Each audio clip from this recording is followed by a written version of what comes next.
नमस्कार दोस्तों, मेरा नाम हुजुल और आप देख रहे हैं माई व्हाट्सएप।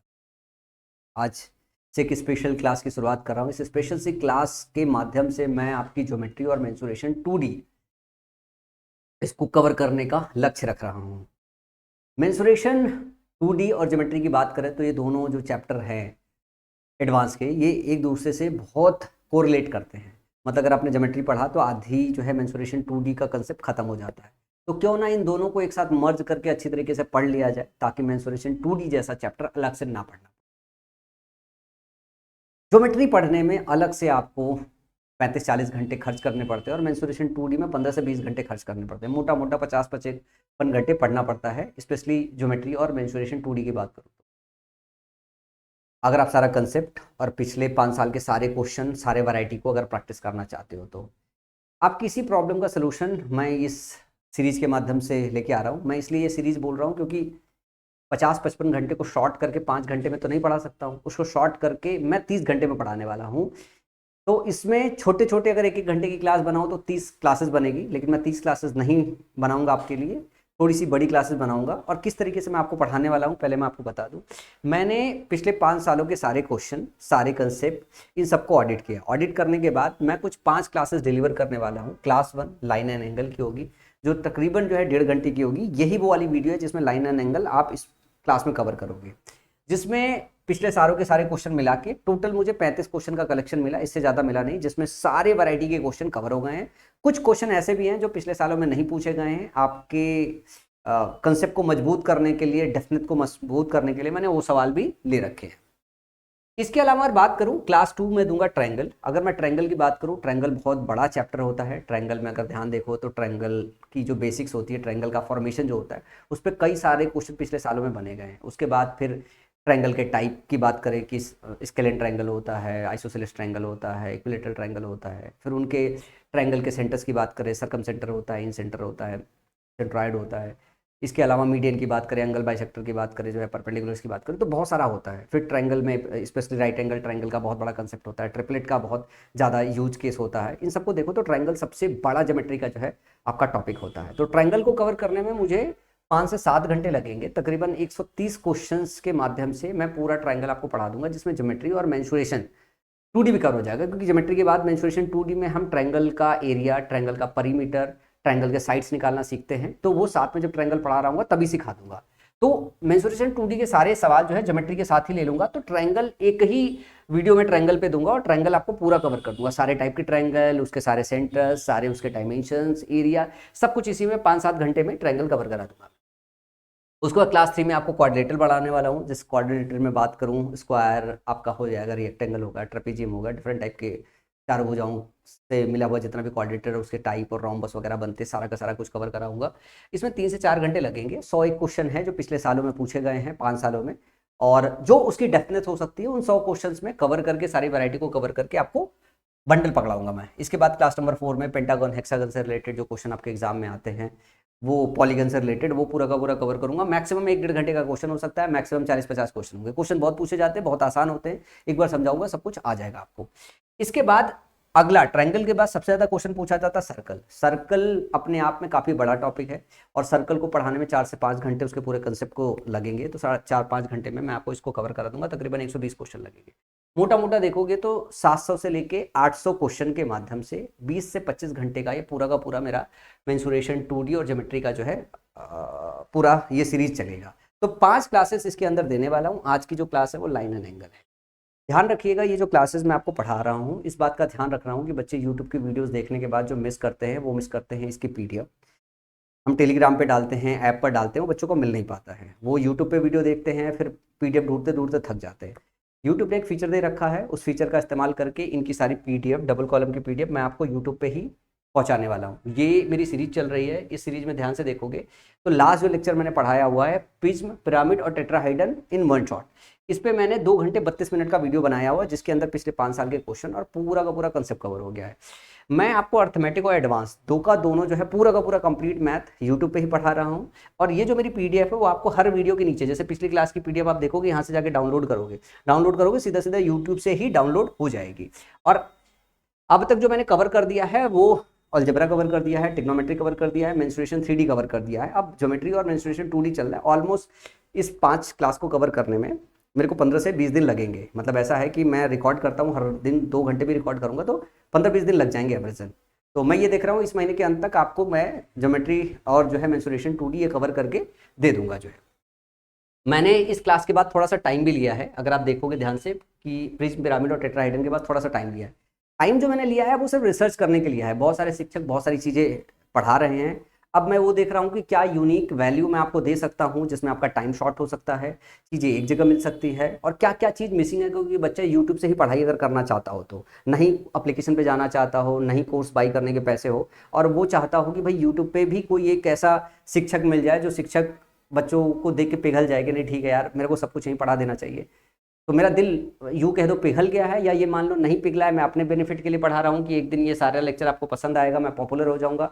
तो हो सकता है कि मैं बहुत पर्सनलाइज हो के इस पूरे के पूरे बना रहा हूँ, या यूँ मान के चलो जो है कि मैं उन बच्चों की मदद करना चाहता हूँ जो ये ढूंढ ढूंढ के परेशान होते हैं किसी भी तरीके से। लेकिन कुल मिला जुला के इस पूरी सीरीज में खूब ढेर सारा मेहनत है। एक और चीज़ बताना चाहता हूँ कि देखो जब भी कोई शिक्षक पढ़ा रहा होता है तो हर क्लास में छोटी मोटी गलतियाँ होती है। तो इसमें मैं 2 वीडियोस अपडेट करूंगा, एक एडवांस में, एक अर्थमेटिक में। जैसे एक बच्चे को मैंने क्लास पूरा ऑडिट करने के लिए दे रखा है कि बच्चा आप इस पूरे क्लासेस को देख लेना, और देखने के बाद ये देख लेना कहीं हमसे कहीं कैलकुलेशन मिस्टेक तो नहीं हुई, समझाते हो मेरा दिमाग कहीं और चल रहा हो, मुंह से कुछ और निकल गया हो, क्वेश्चन में सी की जगह डी टिक कर गया हो। तो जरूरी है कि इस पूरे के पूरे वीडियोज़ में अगर कोई एरर रह गया उस एरर को भी रेक्टिफाई कर लिया जाए। तो मेरी एक टीम इसको ऑडिट कर रही है जो है, और स्पेशली जो बच्चा पढ़ रहा है उनको भी दे रखा है मैंने कि आप इसको चेक कर लेना, चेक करके आप मुझे बता देना कि कहाँ कहाँ आपको दिक्कत आ रही पढ़ने में, कहाँ कहाँ जो है किसी क्वेश्चन में मेरे से सिली मिस्टेक हो गई।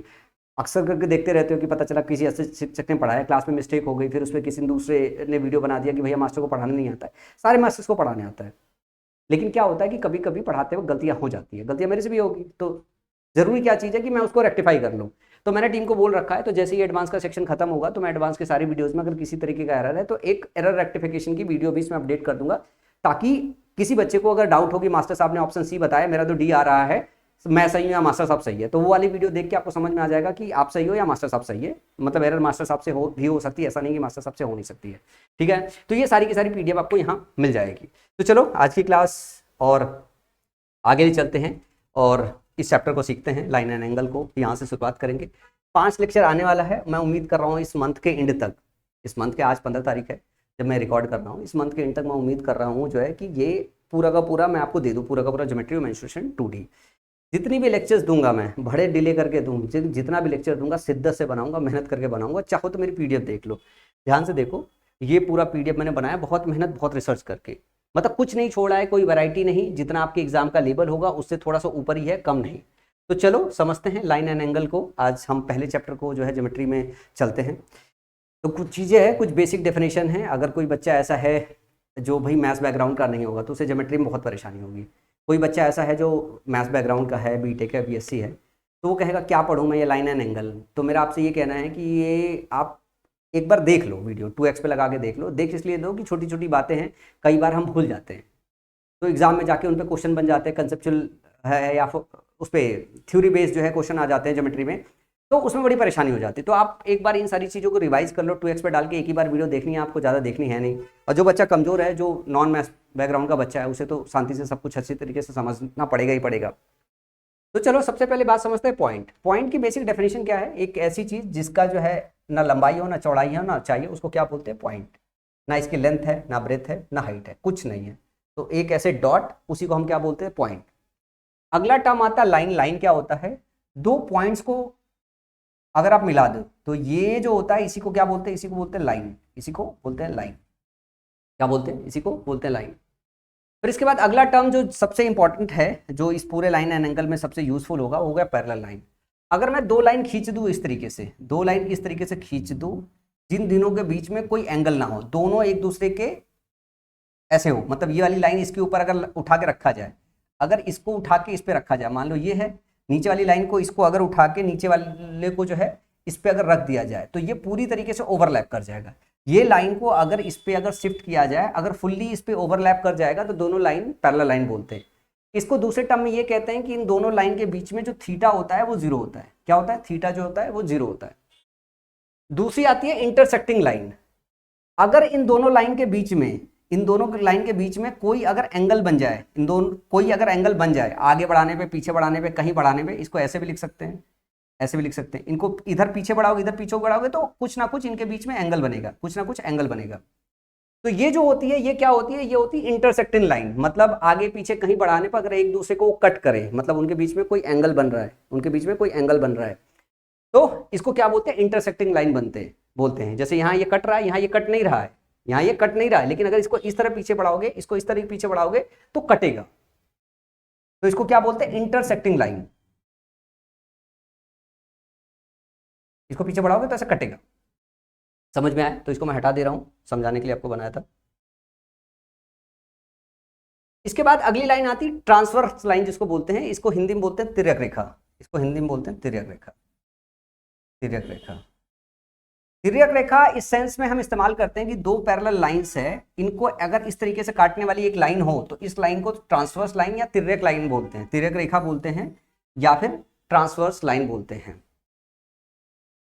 पैरेलल लाइंस को हिंदी में बोलते हैं समानांतर रेखा, समांतर या समानांतर रेखा, समांतर रेखा।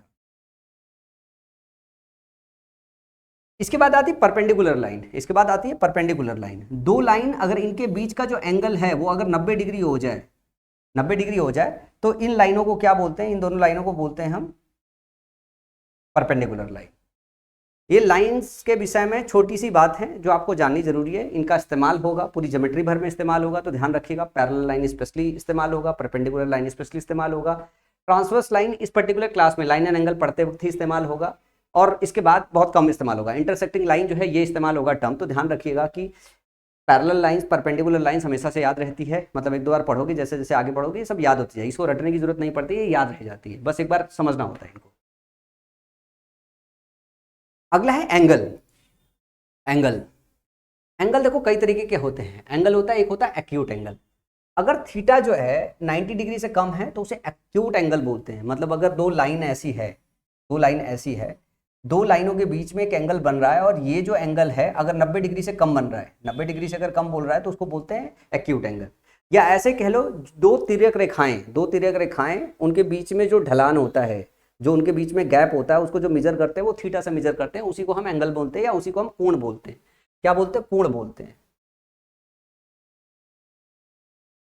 ये कोण बोलते हैं, ये जो हम नापते हैं कि ये इससे कितने डिस्टेंस में, थीटा में मेजर करते हैं, और थीटा अगर 90 डिग्री से कम है तो इसको क्या बोलते हैं? एक्यूट एंगल या न्यून कोण बोलते हैं। क्या बोलते हैं? इसको न्यून कोण बोलते हैं।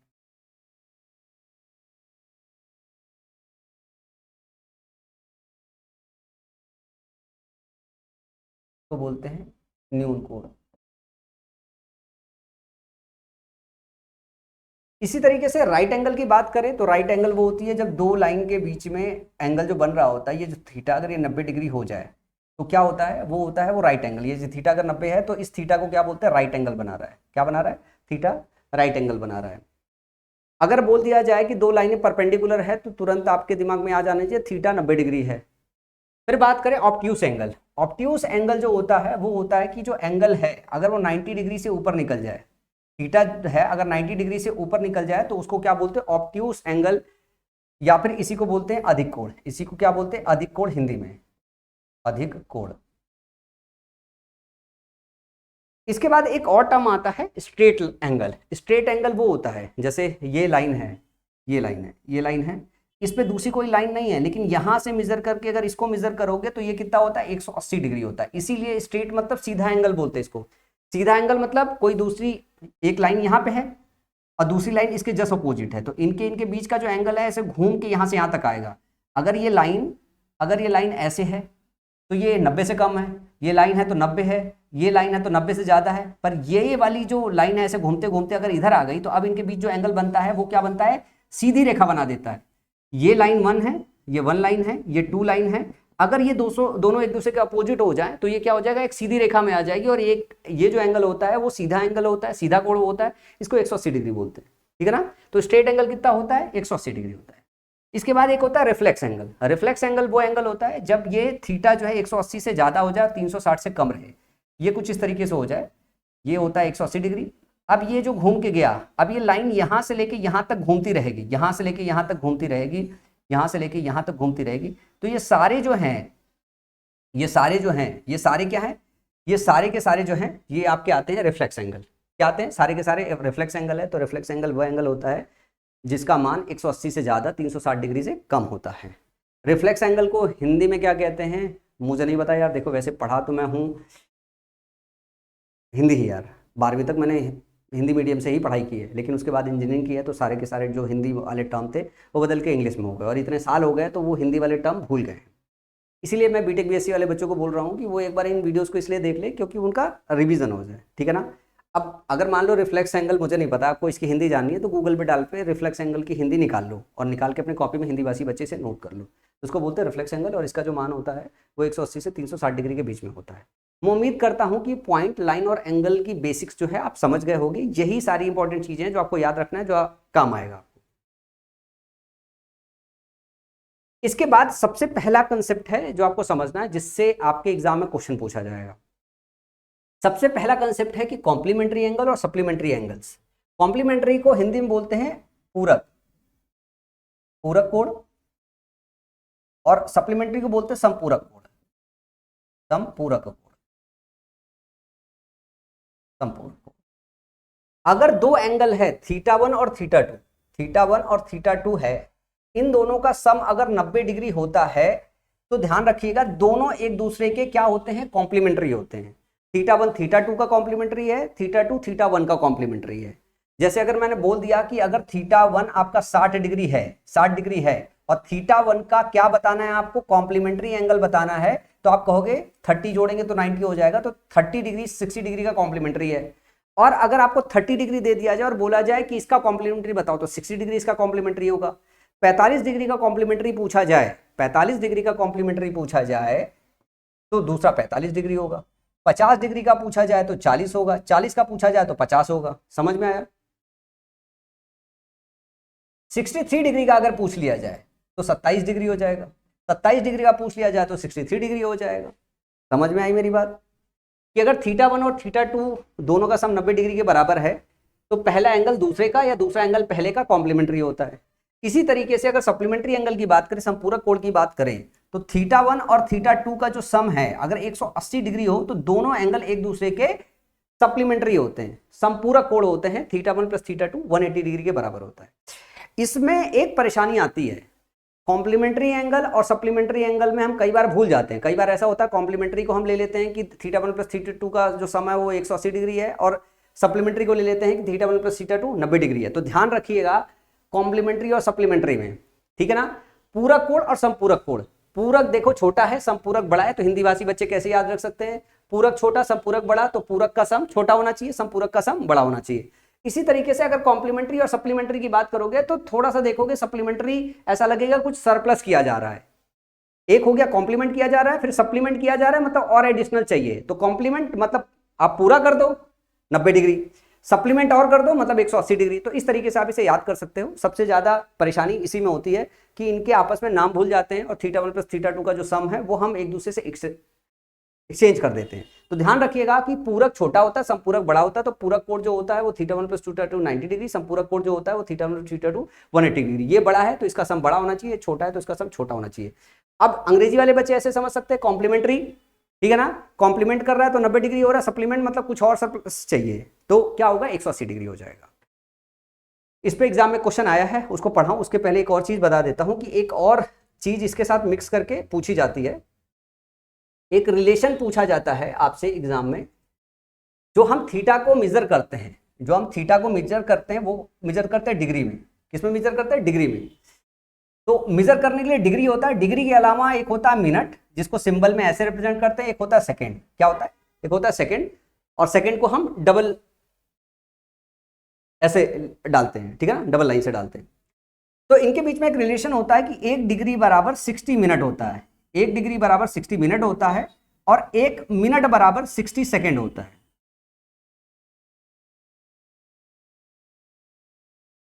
इसको बोलते हैं डिग्री, सिंबल है ये, इसको बोलते हैं मिनट, और इसको बोलते हैं सेकेंड, इसको बोलते हैं सेकेंड।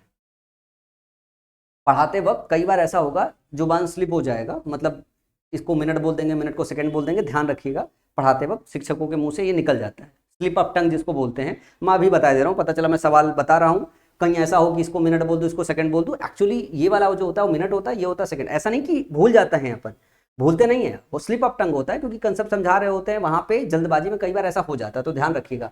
ये मिनट है और ये सेकंड है। 1 डिग्री बराबर 60 मिनट और 1 मिनट बराबर 60 सेकंड। अब जैसे मान लो मैंने आपको बोला कि 45 डिग्री दे दिया है, मैंने आपको बोला कि थीटा जो हो गया 45 डिग्री दे दिया गया है। इस 45 डिग्री को आप मिनट और सेकंड के फॉर्मेट में भी लिखो, तो आप इसको कैसे लिख सकते हो, आप ऐसे लिख सकते हो इसको कि 44 डिग्री लिख लो, 1 डिग्री को निकाल लो, इसको आप लिख सकते हो 1 डिग्री, लिख सकते हो ना। तो 1 डिग्री को आप ऐसे लिख सकते हो 44 डिग्री प्लस 1 डिग्री को आप लिख सकते हो 60 मिनट।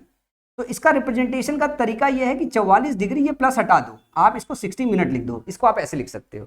ये और ये दोनों रिप्रेजेंटेशन में एक जैसे होते हैं। सबसे पहले तो आपको रिप्रेजेंटेशन समझना है। उसके बाद अगर मैं बात करूं 44 डिग्री 60 मिनट को आप 59 मिनट लिख दो और साथ में क्या लिख सकते हो 60 सेकेंड।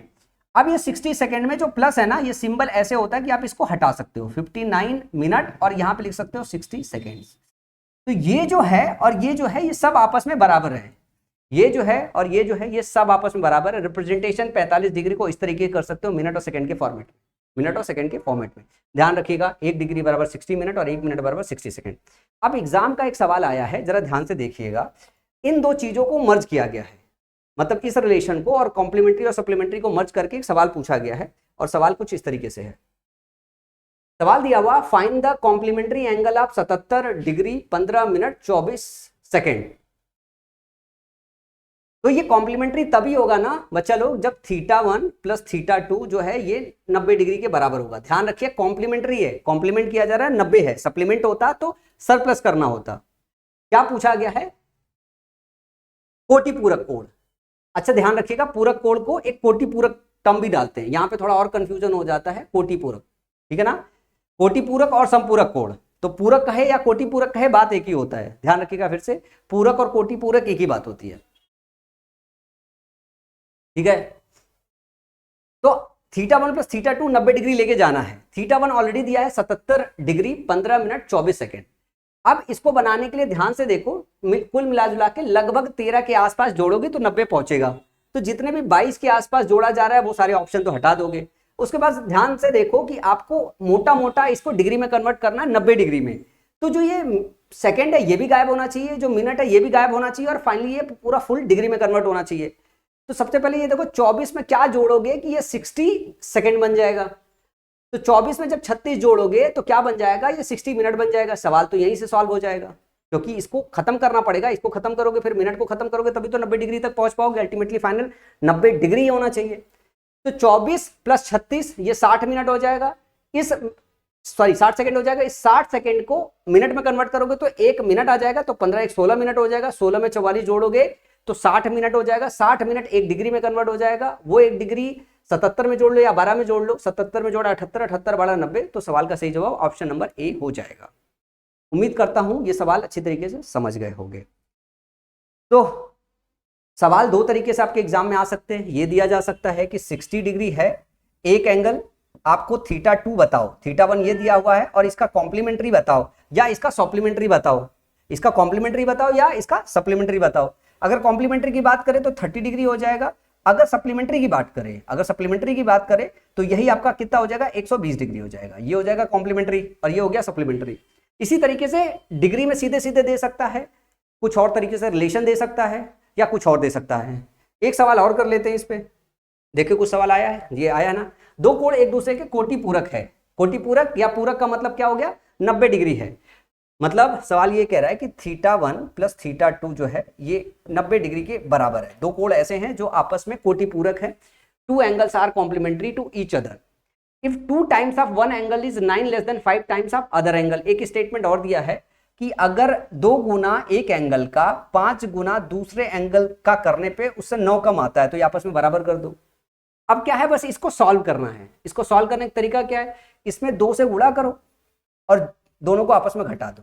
जैसे दोनों को आपस में घटाओगे देखो यहाँ पे क्या होगा 2θ1 घट जाएगा, यहाँ ऊपर बचेगा 2θ2 बराबर। ध्यान से देखो 90 दूना 180 हो जाएगा, इसको घटाओगे तो माइनस का 5θ2 आ जाएगा और प्लस का 9 आ जाएगा। इधर लेके आओगे 7 थीटा 2 जो होगा 189 के बराबर हो जाएगा।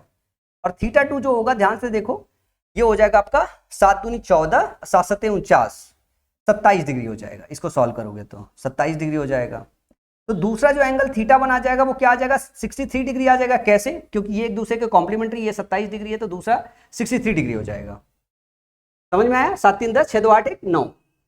अब बोल रहा है कि जो छोटा वाला एंगल है इसका सप्लीमेंट्री चाहिए, इसका सप्लीमेंट्री चाहिए, सप्लीमेंट्री थीटा चाहिए। तो सप्लीमेंट्री थीटा कितना हो जाएगा 153। अगर इसमें जोड़ दो तो इन दोनों का जो सम होगा ये 180 डिग्री हो जाएगा। इन दोनों का जो सम होगा 180 डिग्री हो जाएगा। तो सवाल का सही जवाब 153 होगा, क्योंकि ये पूछा क्या था कि छोटे वाले कोण का सप्लीमेंट्री बताओ, संपूरक बताओ, तो वो हो जाएगा 153 डिग्री। जरा एक और सवाल देखो जो आपके एग्जाम में आया हुआ है। कुछ इस तरीके से सवाल आपके एग्जाम में आया है। The supplementary angle of angle K is 24x plus 6 degree and the complementary complement of angle K measures 3x degree. What is K? कोण K का संपूरक कोण 12x plus 6 डिग्री है और कोटि पूरा 3x है, तो K का मान बताइए। अच्छा, इस सवाल में ध्यान से देखना, टाइपो एरर कुछ तो है, क्योंकि यहाँ 12x plus 4 दिया है हिंदी में और अंग्रेजी में दिया है 24x plus 6 डिग्री। तो एक्चुअली क्या है, इंग्लिश से हिंदी का रूपांतरण होता है। तो मैं पहले इंग्लिश वाले से कन्वर्ट करता हूँ और इंग्लिश वाले से अगर सही ऑप्शन मैच कर गया तो हम इस वाले डेटा को 24x plus 6 डिग्री लिख देंगे। अगर कुछ गड़बड़ आएगा तो इस डेटा के साथ दोबारा से सॉल्व करेंगे। लेकिन अल्टीमेटली खाली आपको कंसेप्ट समझना है। कंसेप्ट में क्या कह रहा है कि देखो K का जो संपूरक है, जो सवाल में दिया हुआ है 24x plus 6 डिग्री, ये दिया हुआ है। ये संपूरक होने का मतलब, सप्लीमेंट्री का होने का मतलब 180 डिग्री, इन दोनों का सम 180 डिग्री है। फिर ये बोल रहा है कि K के साथ इसका जो कॉम्प्लीमेंट्री है वो 3x डिग्री है, 3x डिग्री है। तो इसका मतलब इन दोनों का सम कितना हो जाएगा 90 डिग्री हो जाएगा। आपको x का मान निकालना है या k का मान? k का मान निकालना है तो ध्यान रखिए आपको x को काटना होगा। x को काटने के लिए आप इसमें क्या काम करो, x वाले टर्म को बराबर कर दो, 6 से गुणा कर दो, 6 से गुणा करके घटा दो, सॉरी 6 8 से गुणा करना पड़ेगा, 24 है ना, 8 से गुणा करके घटा दो, 8 से गुणा किया हमने, ये हो गया। k में से 8 के माइनस के करोगे तो ये हो जाएगा माइनस का 7k, यहाँ 8k यहाँ k घटाओगे तो माइनस का 7k हो जाएगा। 8 3 24, ये वाला इससे कट जाएगा, ठीक है।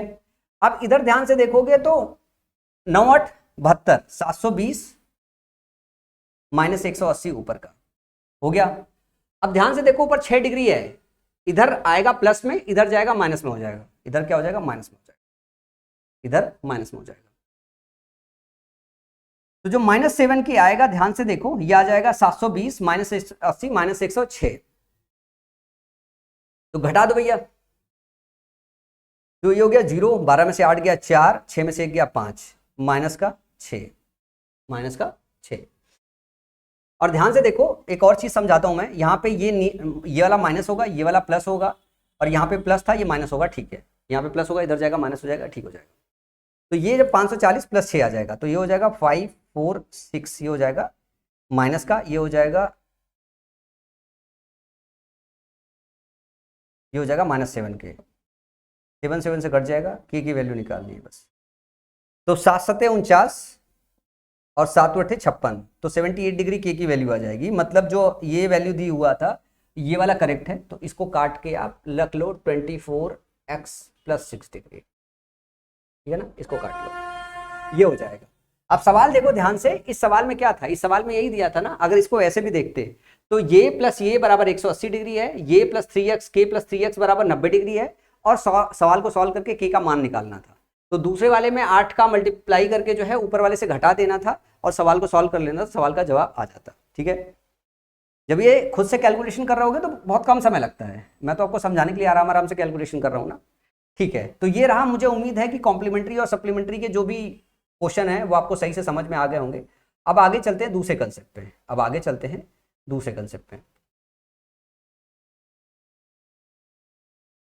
आगे है जो सबसे इंपॉर्टेंट लाइन एंड एंगल में कंसेप्ट आता है, पैरेलल लाइन का कंसेप्ट आता है। पैरेलल लाइन के कंसेप्ट में कुछ चीजें हैं जो आपको समझनी होती है, जैसे दो पैरेलल लाइन है, सबसे ज्यादा यही आपके एग्जाम में आता है। दो पैरेलल लाइन है,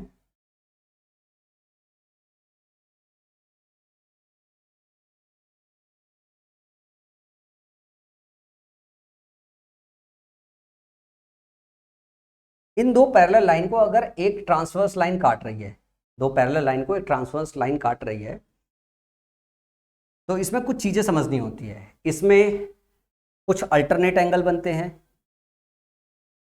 कुछ वर्टिकली अपोजिट एंगल बनते हैं, कुछ करस्पॉन्डिंग एंगल बनते हैं। तो सबसे पहले alternate angle, vertically opposite angle, corresponding angle को समझना बहुत जरूरी चीज है कंसेप्ट वाइज। अल्टरनेट एंगल को हिंदी में बोलते हैं एकांतर कोण।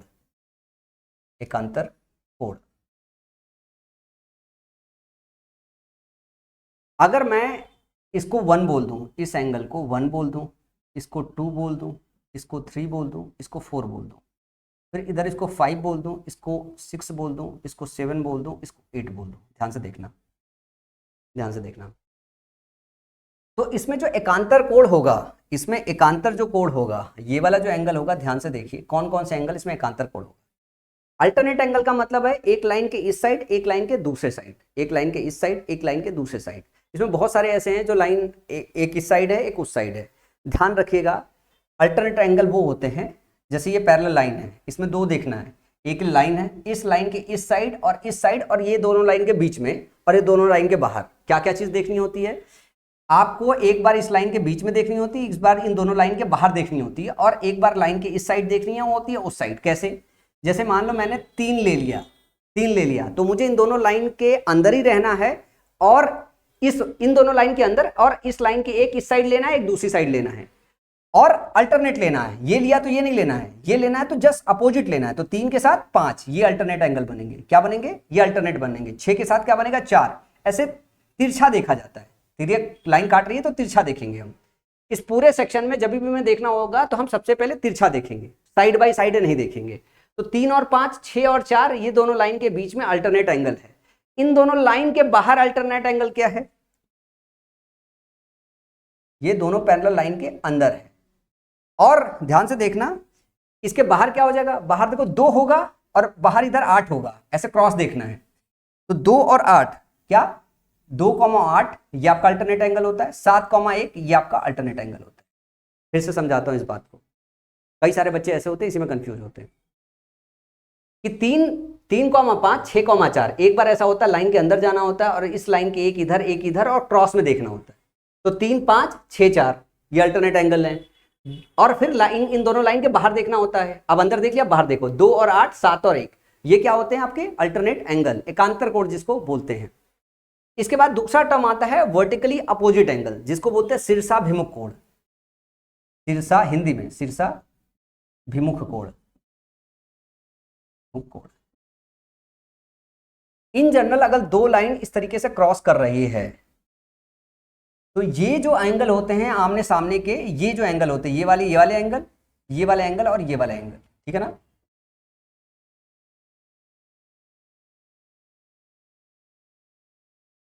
ये वाला एंगल और ये वाला एंगल, ये जो है आपके वर्टिकली अपोजिट एंगल होते हैं। ये और ये वर्टिकली अपोजिट एंगल होते हैं।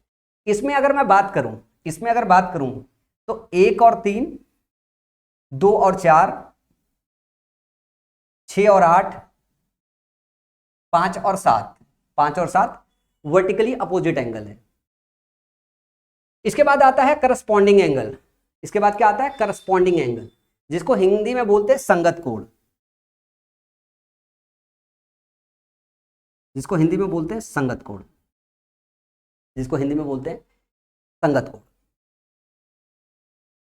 करस्पॉन्डिंग एंगल देखो ध्यान से कैसे देखा जाता है। करस्पॉन्डिंग एंगल कैसे देखा जाता है? करस्पॉन्डिंग एंगल एक लाइन के एक साइड में देखा जाता है। एक लाइन के एक साइड में देखा जाता है, और एक अगर आपने ऊपर देखा है तो दूसरा भी ऊपर देखा जाता है। एक नीचे देखा है तो दूसरा भी नीचे देखा जाता है। एक लाइन के एक ही साइड में देखा जाता है, एक ऊपर देखा है तो दूसरा भी ऊपर देखा जाता है। जैसे मैं इधर समझाता हूँ, ये वाली लाइन है और ये वाली लाइन है, ठीक है ना? ये लाइन है और ये वाली लाइन है। इस लाइन को मान लो उठा के हम यहाँ पे रख दें, इस वाली लाइन को यहाँ पे उठा के अगर रख दें तो देखो कौन कौन सा एंगल एक दूसरे के साथ मर्ज करेगा। 5 1 के साथ मर्ज कर जाएगा, 6 2 के साथ मर्ज कर जाएगा, 4 8 के साथ मर्ज करेगा, 7 3 के साथ मर्ज करेगा। अभी पैरेलल लाइन समझाई ना? पैरेलल लाइन वो लाइन होती है जिनको अगर एक तिर्यक रेखा काट रही हो तो ये वाली लाइन जब इस पे उठा के देखेंगे तो कंप्लीटली मर्ज हो जाएगी। अगर ये लाइन पर इसको उठा के अगर इस पे डालोगे, अगर कंप्लीटली मर्ज हो जाएगी तो 5 वाला एंगल 1 बन जाएगा, 8 वाला 4 बन जाएगा, 2 वाला 6 बनेगा, 3 वाला 7 बन जाएगा। समझ में आया? और ये जो जो एंगल्स मर्ज हो रहे हैं वो सारे कैसे होते हैं? वो सारे के सारे करस्पॉन्डिंग एंगल होते हैं, संगत कोण होते हैं। तो मैं इसमें अगर पूछूं तो आप कहोगे सर 1 और 5, क्या 1 और 5, दूसरा क्या है 4 और 8, 2 और 6, 3 और 7, 3 और 7, ये सारे के सारे क्या है, ये करस्पॉन्डिंग एंगल्स है जिसको हिंदी में हम संगत कोण बोलते हैं। अब एक प्रॉपर्टी याद रखनी है आपको कि अगर दो पैरेलल लाइंस है उनको एक तिर्यक रेखा काटती है तो सारे पेयर ऑफ अल्टरनेट एंगल्स आपस में बराबर होते हैं, सारे करस्पॉन्डिंग एंगल्स जो पेयर में बन रहे हैं वो बराबर होते हैं, सारे करस्पॉन्डिंग एंगल्स जो पेयर में बन रहे हैं वो आपस में बराबर होते हैं। इससे क्या पता चलता है हमें, इससे ये पता चलता है इस वाले से कि 3 जो है एंगल वो 5 के बराबर है, जो 6 वाला एंगल है वो 4 के बराबर है, जो 2 है वो 8 के बराबर है, जो 7 है वो 1 के बराबर है। ठीक है, यहां 1 और 3 आपस में बराबर है, 2 और 4 आपस में बराबर है, 6 और 8 आपस में बराबर है, 5 और 7 आपस में बराबर है। अगर यहां पे बात करें तो 1 और 5 आपस में बराबर है, 4 और 8 आपस में बराबर है, 2 और 6 आपस में बराबर है, 3 और 7 आपस में बराबर है, ये सब आपस में बराबर है। तो सारे अल्टरनेट एंगल आपस में बराबर होते हैं, सारे वर्टिकली अपोजिट एंगल आपस में बराबर होते हैं, सारे करस्पॉन्डिंग एंगल आपस में बराबर। जब भी क्वेश्चन पर पहुंचेंगे और जब दो पैरेलल लाइन होगी तो ज्यादातर सवाल सॉल्व करते वक्त ये सब चीजें हम याद नहीं रखेंगे, हम ये वाली लाइन को उठा के इस पे मर्ज कर देंगे, वहीं से हमें साफ साफ दिखने लगता है कौन सा एंगल कौन से एंगल के बराबर है, कौन सा एंगल कौन से एंगल के बराबर है। अब एक प्रॉपर्टी इसमें और ध्यान रखनी है, ठीक है ना, जैसे अगर मैं बात करूं कोण एंगल 4 प्लस एंगल 5, ध्यान से देखना इसका सम किसके बराबर होगा, ठीक है ना। देखो 5 और 8 का तो 180 बराबर होता है, ध्यान रखना ये वाला है, और अगर ये बात कर रहे हैं ये एंगल θ1 है और ये θ2 है, ये दोनों मिला के θ1 प्लस θ2 की बात करें तो θ1 और θ2 दोनों मिला के स्ट्रेट एंगल बनाता है और स्ट्रेट एंगल का सम क्या होता है 180 डिग्री होता है। तो अगर मैं बोलूं कि 1 और 2 का सम कितना होगा, इन दोनों का सम कितना होगा तो 180 डिग्री होगा, 3 और 4 का सम कितना होगा तो 180 डिग्री होगा, 6 और 5 का सम कितना होगा तो 180 डिग्री होगा, 7 और 8 का सम जो है कितना होगा तो आप कहोगे 180 डिग्री होगा। मैं अगर बोलूं 4 और 5 का सम, 4 और 5 का सम किसके बराबर होगा तो आप कहोगे 5 1 के बराबर है, 5 1 के बराबर है, और 4 और 1 का सम 180 डिग्री है, 2 और 3 का सम 100 डिग्री है, 6 और 7 का सम 180 डिग्री है, 5 और 8 का सम 180 डिग्री है, तो 4 और 5 का सम भी 180 डिग्री होगा। मैं कह दूं कि 4 और 7 का सम कितने के बराबर होगा, 4 और 7 का सम किसके बराबर होगा, ये भी 80 डिग्री के बराबर होगा। क्यों, 5 7 आपस में बराबर है क्योंकि वर्टिकली अपोजिट एंगल है, तो 5 की जगह 7 लिख दिया तो सम 180 डिग्री के बराबर होगा। तो इस तरीके से इसमें बहुत सारे एंगल बराबर होते हैं, जो काम आता है वो एक काम आता है 3 और 6 180 के बराबर होते हैं, 4 और 5 180 डिग्री के बराबर होते हैं। आपको ये भी देखना सीखना बेहतर होगा कि 4 और 7 का सम जो है वो 180 डिग्री के बराबर होगा, 3 और 8 का सम 180 डिग्री के बराबर होगा। जितना ज्यादा क्वेश्चंस की प्रैक्टिस करोगे इसका विजुअलाइजेशन और ज्यादा तेज होने लगेगा, इसका विजुअलाइजेशन और ज्यादा तेज होने लगेगा। इसमें एक और चीज है जो आपके एग्जाम में पूछी जाती है, बहुत ज्यादा पूछी जाती है, जैसे दो पैरेलल लाइन की जगह दो से ज्यादा अगर पैरेलल लाइन हो जाए,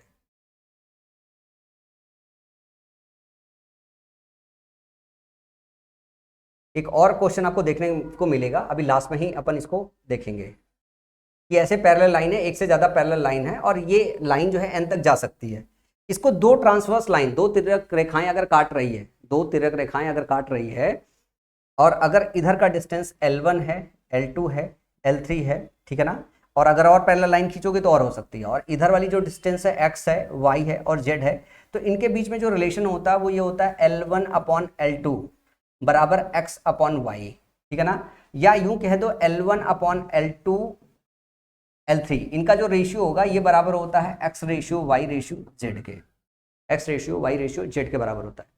ये जो आता है जब आप ट्रायंगल पढ़ने जाओगे, ठीक है ना, वहाँ पे थेल्स थ्योरम पढ़ाई जाएगी, अभी आगे जब ट्रायंगल पढ़ेंगे तो वहाँ पे ये कंसेप्ट सिखाया जाता है, लेकिन इसको यहीं पे आपको याद रखना है, इसका जो प्रूफ है ये हम लोग जब ट्रायंगल पढ़ रहे होंगे तो वहाँ मैं सिखाऊंगा, वहाँ आप सीख जाओगे। यहाँ पे अननेसेसरी इसको सीखना नहीं, इसको याद रखना है कि अगर इतनी पैरेलल लाइनें हैं, अगर इसके बीच की लेंथ L1 है, L2 है, L3 है, X और Y और Z है, तो L1 L2 का रेशियो X Y के रेशियो के बराबर होगा। अगर मैं कह दूं L1 और L3 का रेशियो क्या होगा, तो L1 के सामने X है, L3 के सामने जो है Z है, तो इसके रेशियो के बराबर होगा। ये सब हम रेशियो में खेलते हैं, ऐसा नहीं L1 X के बराबर नहीं होगा, L2 Y के बराबर नहीं होगा, L3 Z के बराबर नहीं होगा। L1 upon L2 X upon Y के बराबर होगा, L2 upon L3 Y upon Z के बराबर होगा, ध्यान रखिएगा।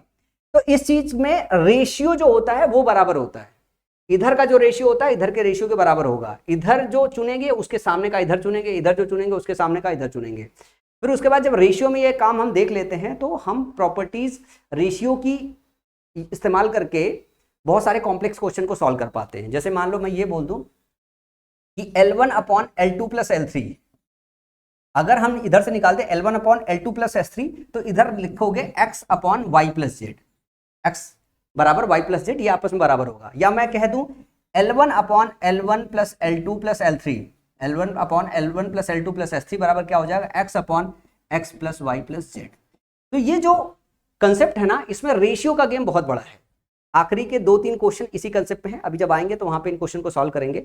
और इसका जो प्रूफ है ना, इसका प्रूफ हम लोग ट्रायंगल में समझेंगे, वहां पे बहुत अच्छी तरीके से समझ में आ जाएगा ट्रायंगल में, जब थेल्स थ्योरम पढ़ाऊंगा मैं। तो सिमिलरिटी का कंसेप्ट इस्तेमाल करके इसे प्रूफ किया जाता है, पर यहाँ पे इसकी नीड नहीं है, यहाँ पे इसको सिर्फ समझने की जरूरत है। एक और कंसेप्ट है जो थोड़ा सा आपको समझ लेना है कि एंगल बाइसेक्टर क्या होता है। एंगल बाइसेक्टर, जैसा इसका नाम है, कोण समद्विभाजक, हिंदी में एंगल को बाइसेक्ट करने वाला। तो मान लो कोई दो लाइन है जिनके बीच कुछ एंगल बन रहा है थीटा, जिनके बीच में कोई एंगल थीटा बन रहा है। एंगल बाइसेक्टर क्या होता है कि एक लाइन आप खींचते हो जो इस एंगल को कुछ इस तरीके से बांट देता है, ये थीटा बाई 2 हो जाए और ये थीटा बाई 2 हो जाए, ये थीटा बाई 2 हो जाए। तो ये जो लाइन होती है इसको क्या बोलते हैं, एंगल बाइसेक्टर। एंगल बाइसेक्टर, कोण समद्विभाजक, कोण समद्विभाजक। दो तरीके से एंगल बाइसेक्टर होता है, एक होता है इंटरनल एंगल बाइसेक्टर, एक होता है एक्सटर्नल एंगल बाइसेक्टर। अगर इस लाइन को मैं ऐसे पीछे मिला दूं तो ये लाइन और ये लाइन का जो दिया हुआ है, ये लाइन और ये वाली लाइन का जो दिया हुआ है, ये वाला जो एंगल है ये इंटरनल एंगल बाइसेक्टर इसको बोलते हैं। इस लाइन को अगर इधर बढ़ा दूं तो इस वाली लाइन और इस वाली लाइन के बीच में जो एंगल ये बन रहा है, ये जो बन रहा है, मान लो ये थीटा है, ये एक नया थीटा डैश कर दूं तो ये जो एंगल एक लाइन खींचूंगा तो ये एक बनाएगा थीटा डैश बाई 2 और ये बनाएगा थीटा डैश बाई 2। ये क्या होगा, external angle bisector, external angle bisector, bisector. ये चीज बस आपको जानते रहना, इसका इस्तेमाल इसमें भी होगा, इसका इस्तेमाल आपका जो है बहुत ज़्यादा जब ट्रायंगल पढ़ोगे तो उसमें भी होगा कि एंगल बाइसेक्टर का इस्तेमाल। तो एंगल बाइसेक्टर वो होते हैं जो कि दो लाइन के बीच का जो एंगल होता है उसको आधा आधा बांटते हुए जो लाइन खींची जाती है उसी को बोलते हैं एंगल बाइसेक्टर्स, ठीक है ना। अगर लाइन एंड एंगल में देखोगे बस इतना ही कंसेप्ट है, इससे ज़्यादा लाइन एंड एंगल में कंसेप्ट नहीं है, इतने पे ही सारे के सारे सवाल सॉल्व हो जाते हैं। मैं लेके आया हूँ, है ठीक ठीक क्वेश्चन है, अगर मैं देखूँ तो तकरीबन 30-32 क्वेश्चन के आसपास है। 30-32 क्वेश्चन अगर आप देखोगे, डायग्राम देख के बहुत डर लगेगा पर कुछ नहीं, सारे सवाल बहुत आसान है, बस समझने वाली बात है, आसानी से समझ जाओगे तो काम हो जाएगा। तो अगला सवाल करेंगे पैरेलल लाइंस पे। ज़्यादातर सवाल आपको एग्जाम के अंदर पैरेलल लाइंस पे ही मिलेंगे। अच्छा मैं बता दूं, मेरी एसी थोड़ी सी ख़राब हो रखी है तो आपको पढ़ाते वक्त थोड़े पसीने वसीने मेरे को आएंगे, और पढ़ाते वक्त इतना मज़े में झूमे रहते हैं, ऐसा लगता है ना जैसे मजदूरी किया कभी आपने, शायद आप में से बहुत सारे लोग ऐसे होंगे जिनके घर में पापा वगैरह होंगे मजदूर, बहुत सारे ऐसे होंगे जो नहीं होंगे। मतलब हमने तो बचपन से बहुत मजदूरी की है और वो ज़िंदगी देखी है। प्राइमरी स्कूल से पढ़ते पढ़ते यहाँ तक आने का सफ़र बहुत ज़्यादा स्ट्रगलफुल रहा है। तो पसीने में रहने की हमेशा आदत रही। हमारे तो घर पे कभी पंखा भी नहीं हुआ करता था पुराने समय में। गर्मी के सीज़न में ऐसा होता था कि पता चला घर में लेट जाएँ तो पसीना होता है, फिर वो अपने बैक साइड पे जब पसीने की जो वो ठंडक आती है ना, फिर उससे एसी महसूस होती है, वो वाला हालात है। आज के दिन मैं सक्षम हूँ और मैं मेरे इधर पूरे ऑफिस पूरा फुल एसी है, बट ये लैब वाली एसी एक्चुअली ख़राब हो रखी है। तो कई बार अपने को ये समझ में आता है कि कुछ एक समय हो गया था कि अपन बगैर एसी के तो जी ही नहीं सकते थे, मतलब इतनी परेशानी हो गई। फिर मैंने अपने आप को इस तरीके से ट्रेन किया कि मैं एसी चल रहा हो, पंखा चल रहा हो, कूलर चल रहा हो, कुछ ना चल रहा हो, भरी दोपहरिया मेरे को बीच रोड पे छोड़ दिया जाए तो भी मैं सर्वाइव कर सकूं। अपनी बॉडी और अपने आप को वर्स्ट स्थिति के लिए प्रिपेयर रखना चाहिए, ठीक है। मैंने अभी इस एज में जाके थोड़ा जिम में स्टार्ट किया है ताकि अपनी बॉडी को थोड़ा स्टेमिना दे सकूं, वरना बूढ़ा हो रहा हूँ, क्या पता चला बूढ़ा होकर कब मर आ जाऊँ जो है। लाइफ एंजॉय ना कर पाऊँ स्ट्रगल करते करते। तो इसे थोड़ा सा बर्दाश्त कीजिएगा, कोई कमेंट में मत कीजिएगा कि सर पसीना बहुत आ रहा है, मेहनत बहुत कर रहे हो। नहीं, पसीना आ रहा है, मेहनत बहुत नहीं कर रहा है। अब ये मैं जो प्लेलिस्ट क्रिएट कर रहा हूँ, ये इसलिए क्रिएट कर रहा हूँ कि बहुत सारे ऐसे बच्चे हैं जो शायद ही अफोर्ड नहीं कर पाते, क्योंकि अपनी रेलवे पाठशाला की टीम और उनके बच्चों से बातचीत करके समझ में आया कि कई बार 49 रुपये का हमारा मॉक टेस्ट होता है, जिसमें बच्चे फ़ोन करके बोलते हैं सर डिस्काउंट दे दो, मेरे पास पैसे नहीं है। हो सकता है जनरली 49 रुपये हो, वो ज़बरदस्ती डिस्काउंट मांग रहे हो, लेकिन बहुत सारे ऐसे जेन्युइन बच्चे मुझे मिले जिनको देखने के बाद ऐसा लगा कि यार देखो कंपनी तो रन करनी करनी है, लेकिन बीइंग ए फाउंडर होने के नाते माई पाठशाला, क्या मैं कुछ ऐसा कर सकता हूँ खुद, क्योंकि बाकी शिक्षकों को पढ़ाऊंगा, उनको सैलरी देनी होगी, अपने को दूं या ना दूं कोई फर्क नहीं पड़ता है। तो एक तो ग्रीड सभी को रहती है, लालच तो रहता ही है कि अगर एक अच्छी सीरीज बनाऊंगा बच्चे देखेंगे तो बहुत सारा मोहब्बत प्यार मुझे भी मिलेगा, बहुत सारे मैथ के शिक्षकों को मिला हुआ है। तो मतलब मेरी पर्सनल ग्रीड तो है ही है, लेकिन कहीं अंदर से ये भी था कि अगर एक मैं अच्छी सीरीज क्रिएट करके दे दूंगा तो शायद बहुत सारे बच्चों की जाने अनजाने मदद हो सकती है। तो कई सारी चीज़ है इसमें, आप इसे मतलब मैं मानता हूँ कि इसको मेरी पर्सनल ग्रीड मान लो कि ये सीरीज मैं आपके लिए नहीं अपने लिए बना रहा हूँ, लेकिन कुल मिला जुला के शिद्दत से ये सीरीज बना रहा हूँ, शिद्दत से बना रहा हूँ, कुछ भी इसमें कमी नहीं छोड़ रहा हूँ। शुरू से लेकर आखिरी तक सारा रिसर्च क्वेश्चन पढ़ा रहा हूँ ताकि इसे पढ़ सको, सीख सको और अपने लिए इसका इस्तेमाल कर सको। चलो ये सवाल है, पूछा गया है चौथा, फाइंड एंगल थीटा। ये सवाल में देखो दम हम कुछ नहीं है, खाली बस थोड़ा सा कंफ्यूज किया गया है आपको। अगर मैं आपको बच्चा ये बोलूँ, ये वाली जो लाइन है, देखो ये वाली लाइन, ये वाली लाइन, ये वाली लाइन पैरेलल है, ये वाली लाइन, ये वाली लाइन, ये वाली लाइन पैरेलल है। आपको बस विजुअलाइजेशन करना है। अगर ये वाली लाइन को मैं उठा के इस पे डाल दूं, ये वाली लाइन उठा के इस पे डाल दूं, तो ध्यान से देखिए ये वाला एंगल इसके साथ मर्ज हो जाएगा। जब इसके साथ मर्ज हो जाएगा तो ये 70 डिग्री, ये 70 डिग्री में कन्वर्ट हो जाएगी। आपको कि हाँ जी सर।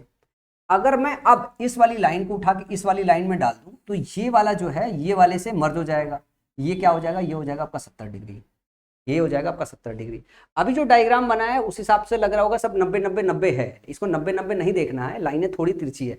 ये वाली ये वाली ये वाली लाइन, ये तीनों लाइन आपस में पैरेलल है। मान लो अगर मैं इसको L1 L2 और L3 कह दूं, तो L1 पैरेलल के लिए डबल ऐसे सिंबल बनाते हैं, L2 और L3 आपस में पैरेलल लाइंस है। इसी तरीके से इसको X लाइन, Y लाइन और Z लाइन दे दूं तो X जो है पैरेलल है सवाल में Y के और पैरेलल है Z के। मतलब इसको उठा के इस पे रखोगे तो ये भी 70 बनेगा, इसको उठा के इस पे रखोगे ये भी 70 बनेगा। अब इसको उठा के जब इस पे रखोगे तो ये भी 70 बनेगा, इसको उठा के इस पे रखोगे तो ये भी 70 बनेगा। ये 70 हो गया। अब ये एक स्ट्रेट लाइन हो गया, क्योंकि ये स्ट्रेट लाइन है तो 70 प्लस थीटा जो होगा किसके बराबर होगा, 180 डिग्री के बराबर होगा, क्योंकि स्ट्रेट एंगल बन जाएगा। तो थीटा कितना हो जाएगा, 110 डिग्री हो जाएगा। समझ में आया? सवाल का सही जवाब क्या हो गया, ऑप्शन बी। इस तरीके के फिगर आएंगे, पर आपको घबराना नहीं है। आपको ये देखना है कि पैरेलल लाइन जो होती है उसको उठा के दूसरे से मर्ज करा दो, दूसरे से मर्ज करा दो, तो सेम साइड पे जो एंगल बनता है वो भी आपस में मर्ज हो जाते हैं। जैसे इसको इधर डालोगे तो ये वाला खिसक के इधर चला जाएगा, ये 70 हो जाएगा। इसको जब इधर डालोगे तो इधर 70 हो जाएगा। पहले यहाँ पे मर्ज कराओ, फिर यहाँ से यहाँ मर्ज करा लो, स्टेप बाय स्टेप करा लो। समझ में आया? चलो अगले क्वेश्चन की तरफ चलते हैं। अगला क्वेश्चन दिया हुआ है सवाल में, नीचे दिए गए चित्र में पी क्यू पैरेलल है एस टी के। ये वाली लाइन के पैरेलल है। पी क्यू आर जो है 110 डिग्री दिया हुआ है, आर एस टी 130 डिग्री दिया है, तो क्यू आर एस ज्ञात करना है। ये वाला एंगल आपको बताना है, ये वाला एंगल। अगर मैं कहूं बच्चा ध्यान से देखो, इसमें आपको इमेजिनेशन करना है, मैं आपको करके दिखाता हूं। अगर मैं कैसे पैरेलल लाइन ड्रॉ कर लूं, क्या पैरेलल लाइन ड्रॉ कर लूं, अगर मैं कह दूं मैंने एक L1 लाइन ड्रॉ की, अपनी तरफ से कंस्ट्रक्ट कर लिया है। कैसा? पहले से आपको पता है पी क्यू पैरेलल है किसके, एस टी के। तो अगर मैं पी क्यू के पैरेलल L1 ड्रॉ करता हूं तो ये ऑटोमेटिकली एस टी के पैरेलल हो जाएगा। तो L1 हमने इसके पैरेलल डाल लिया है। पैरेलल डालने से क्या होगा, जरा इसको ध्यान से देखो। अगर इसको आप आगे बढ़ाओगे, इसको ऐसे आगे बढ़ाओ, इसको ऐसे आगे बढ़ाओ, आगे बढ़ाओ, इसको ऐसे आगे बढ़ाओ, इसको ऐसे।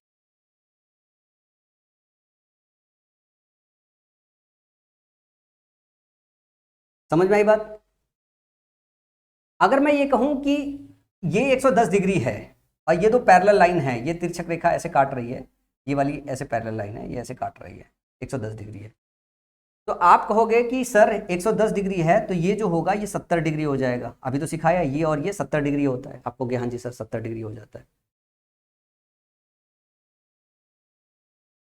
और अगर ये 130 डिग्री है, ध्यान से देखो, तो ये कितनी हो जाएगी, ये हो जाएगा 50 डिग्री। आप कहोगे हाँ जी सर 50 डिग्री हो जाएगा। अब ये तीनों का जो सम होता है वो 180 डिग्री होता है, तो 70 50 120, और ये कितना हो जाएगा, ये 60 डिग्री हो जाएगा। हो जाएगा। तो सवाल का सही जवाब ऑप्शन नंबर बी हो जाएगा। समझ में आया? ये और ये क्या है, ये और ये करस्पॉन्डिंग एंगल्स है। अब corresponding angles, sorry corresponding angle नहीं है, ये और ये वाला करस्पॉन्डिंग एंगल बनेगा जब इधर से निकालोगे तब ये वाला। तो ये 110 है तो 110 हो जाएगा, स्ट्रेट एंगल होगा 70 हो जाएगा। जैसे यहाँ पे ध्यान से देखो, मैंने आपको ये सिखाया था, आप मिस ना कर जाओ, आप मिस ना कर जाओ। तो ये मैंने सिखाया था ना, 3 और 6, 4 और 5, 4 और 5 180 डिग्री है, 3 और 6 यहाँ लिख देता हूँ मैं, 3 और 6 जो है ये कितना होता है, 180 डिग्री। इसी का इस्तेमाल इस सवाल में किया है, इसी का इस्तेमाल किया है यहाँ पे। ध्यान से देखो, ये और ये एक साइड के दोनों इंटरनल वाले का जो सम होता है वो 180 डिग्री होता है। 110 है तो 170 हो गया। ये पैरेलल लाइन, ये पैरेलल लाइन दोनों इंटरनल है, तो 130 और 50 जो है मिला के 180 बनेंगे, तो 70 50 मिल गया। ये स्ट्रेट लाइन बनेगा, ठीक है ना। स्ट्रेट लाइन का जो एंगल होता है 180 डिग्री होता है, 70 50 120 60 180 हो गया। तो सवाल का सही जवाब ऑप्शन नंबर बी हो जाएगा। इसी तरीके के लगभग सारे सवाल है। अगला सवाल देखो, पैरेलल लाइन दिया हुआ है। सवाल पूछा है, दिए गए चित्र में P Q parallel to R S, P Q R और एस के पैरेलल है और एंगल दिया हुआ है 120 135 फिगर में। क्यू ओ एस का मान बताना है, क्यू ओ एस ये वाला एंगल बताना है, क्यू ओ एस बताना है। अब ध्यान से देखो, इसमें आपको कंस्ट्रक्शन करना पड़ेगा, अदरवाइज सवाल इतना आसान नहीं होगा जो आप निकाल पाओगे। आप देखो किस तरीके से कंस्ट्रक्शन कर सकते हो इसको, आप इसको इस तरीके से मैच करा लो, ठीक है ना, या इसको थोड़ा सा और इस तरीके से मैच करा लो।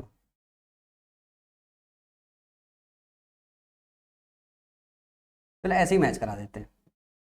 दो पैरेलल लाइन है, दो पैरेलल लाइन है, और दोनों पैरेलल लाइन के बीच में एक स्ट्रेट लाइन अगर ऐसे खींचोगे तो ये भी 90 डिग्री बनेगा और ये भी 90 डिग्री बनेगा, ये भी 90 डिग्री बनेगा।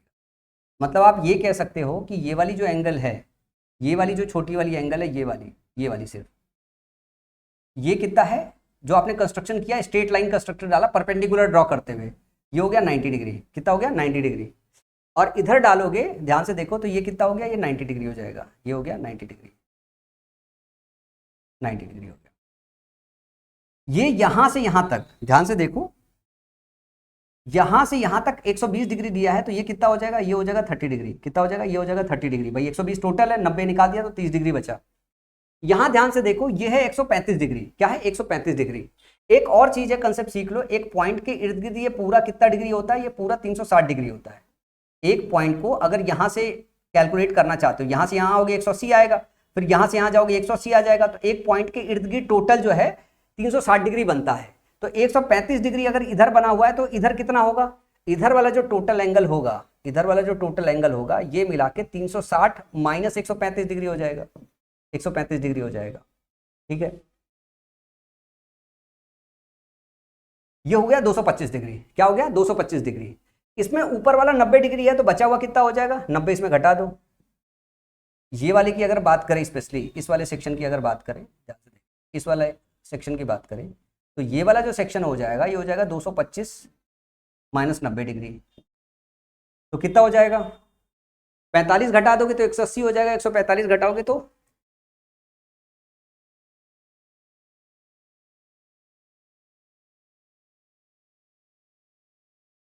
135 डिग्री हो जाएगा। तो ये अगर 135 डिग्री था, 135 डिग्री हो जाएगा। समझ में आई बात? ये 90 डिग्री है, ये 135 डिग्री हो जाएगा। ये 135 डिग्री है, ये 30 डिग्री है। 135 डिग्री है और ये 30 डिग्री है। तो एक चीज और, अभी ट्रायंगल पढ़ेंगे। ट्रायंगल के तीनों कोणों का जो सम होता है, इसका, इसका और इसका, इस तीनों का सम जो होता है वो 180 डिग्री होता है। ये कंसेप्ट की भी जरूरत है इसमें, बगैर इसके सवाल सॉल्व नहीं कर पाओगे। तो एक एंगल आपका 135 डिग्री, एक है 30 डिग्री, तो दोनों मिला के कितना हो गया, 165 डिग्री। और प्लस मान लो ये थीटा है, तो 30 प्लस 135 प्लस थीटा बराबर क्या हो जाएगा, 180 डिग्री। तो ये हो जाएगा 165 plus theta is equal to 180 degree. Theta बराबर कितना हो जाएगा, 15 डिग्री हो जाएगा। तो ये वाला जो एंगल है वो 15 डिग्री होगा। एक बार आपकी प्रैक्टिस हो जाएगी ना तो फिगर भी ड्रॉ करने की जरूरत नहीं पड़ेगी, मतलब आप सीधे सीधे ऐसे विजुलाइज करके देख पाओगे कि 120 डिग्री 90 हट गया, ये 30 डिग्री है, 135 डिग्री है, ये 225 डिग्री बनेगा। और इधर ध्यान से देखोगे तो ये आपका जो है बन जाएगा 135 डिग्री, 135 प्लस 30 165, 165 15 जो है 180। इस तरीके से वर्बल कैलकुलेशन हो जाता है। लेकिन जब पहली बार आप पढ़ रहे होते हो तो समय लगता है, इसी वजह से बोला जाता है, शिक्षक बोलते हैं कि 3 4 5 6 बार आप रिवीजन करो। जैसे मैं इन सब चीज़ों को किसी भी तरीके से देख सकता हूँ, इसका ये मतलब नहीं है कि मैं पहली बार बच्चा जो है देख रहा हूँ।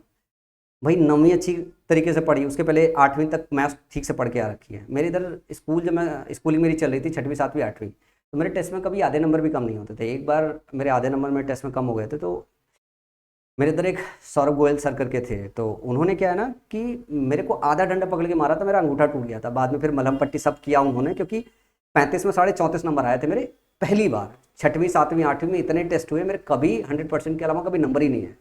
उसके बाद 9 10 11 12 में गाँव में पढ़ने गया, वहाँ मेरा अलग हो रहा था मैथ और फिजिक्स को लेके, कि मेरे बराबर कोई नंबर ही मैच नहीं कर पाता था, मेरे टेस्ट में कभी स्कोर कम ही नहीं होते थे। फिर इंजीनियरिंग करने चला गया, फिर हिंदी से अंग्रेजी में जब कन्वर्ट करना पड़ा तो ब्रेन यार वही चीज़ जो आती है हिंदी में वही अंग्रेजी में नहीं आती है। तो इतना सब कुछ प्रैक्टिस होने के बाद तैयारी भी किया, 2015 में फेल भी हुआ इंग्लिश की वजह से, फिर 2016 में सफल हुआ।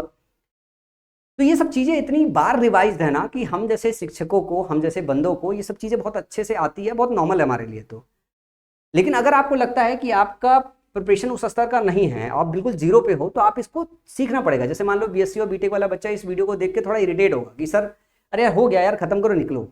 पर वो बी वाला बच्चा कहाँ जाएगा यार, उसको भी अगर यूं ही पढ़ा दे कि ऐसे होगा खत्म हो गया सेकंड्स में निकालो, तो वो बच्चा कैसे पढ़ेगा, नहीं पढ़ पाएगा ना। इस वजह से मैं हर चीज़ को बहुत आराम आराम से शिद्दत से समझा रहा हूँ कि हर बच्चा जो है इस चीज़ को अच्छी तरीके से समझ पाए। अगला सवाल है, सवाल में पूछा क्या है ये देखो, नीचे दिए गए चित्र में A B parallel to C D है, एक्स का मान ज्ञात कीजिए। देखो दो अननोन है, लेकिन कुछ इस तरीके से दिया गया है कि मान निकाला जा सकता है, मान निकाला जा सकता है। अब जैसे ध्यान से देखो, ये लाइन और ये लाइन पैरेलल है, ये लाइन पैरेलल है। मैं कहता हूं बच्चा अगर इसको उठा के इधर रख दो, इसको उठा के अगर इधर रख दो, तो ये 54 डिग्री इसके साथ मर्ज नहीं हो जाएगी, इसके साथ मर्ज हो जाएगी। मतलब 2y माइनस जो 50 है, 2y जो माइनस 50 डिग्री दिया है, ये 54 डिग्री के बराबर ही तो है भाई। इस पैरेलल लाइन को अगर इस पैरेलल लाइन पे मर्ज कर दे तो ये वाला एंगल इस पे मर्ज हो जाएगा, मतलब ये और ये आपस में बराबर है, तो बराबर कर दिया। यहाँ से y का मान निकल गया, ये हो गया 104 डिवाइडेड बाई 2, 50 इधर गया, 104, 104 को 2 से अगर भाग दोगे तो कितना आ जाएगा, 52 डिग्री, 52 डिग्री। तो ये जो y आ गया ये आपका कितना आ गया, 52 डिग्री, 52 डिग्री आ गया। तो ध्यान से देखो, ये दो पैरेलल लाइन है, इसको ऐसे बढ़ा लो, इसको ऐसे बढ़ा लो, और जब ये लाइन ऐसे काटती है तो ये वाले और इस वाले का सम कितना होता है, 180 डिग्री। इस वाले का और इस वाले टोटल का सम कितना होगा, 180 डिग्री।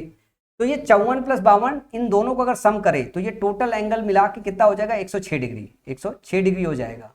तो ये कितना हो जाएगा, इन दोनों का सम होना चाहिए 180 डिग्री। तो बचा कितना है आपके पास, 74 डिग्री। कितना हो जाएगा, 74 डिग्री, ये हो जाएगा 74 डिग्री, क्योंकि इन दोनों का जो सम होना चाहिए 180 डिग्री होना चाहिए। समझ में आया, क्योंकि दो पैरेलल लाइन, ध्यान रखिएगा फिर से मैं चाहो तो याद दिला दूं कंसेप्ट को। ये पैरेलल लाइन है और ये पैरेलल लाइन है, इन पैरेलल लाइन को कभी ये लाइन ऐसे काटे, कभी ये काटे, तो ध्यान रखिएगा ये वाला और ये वाला, इन दोनों का जो सम है 180 डिग्री होगा। इसी तरीके से इनका और इनका जो सम है, इनका जो सम है 180 डिग्री।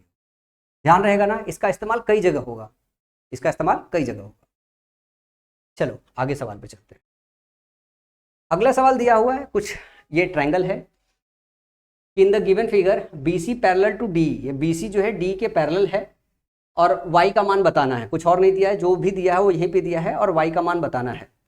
मैं ये कहता हूँ बच्चा जरा ध्यान से देखना, इस वाली लाइन को इस वाली लाइन पे मर्ज करोगे तो ये वाला और ये वाला आपस में मर्ज हो जाएगा, ये वाला और आपस में मर्ज हो जाएगा, क्योंकि ये लाइन पैरेलल है। इसको जैसे उठा के देखोगे तो ये वाला एंगल इस वाले एंगल के मर्ज हो जाएगा, मतलब ये वाला एंगल के बराबर है। तो सवाल में जो 5x माइनस 5 है ये बराबर है 4x प्लस 10 के।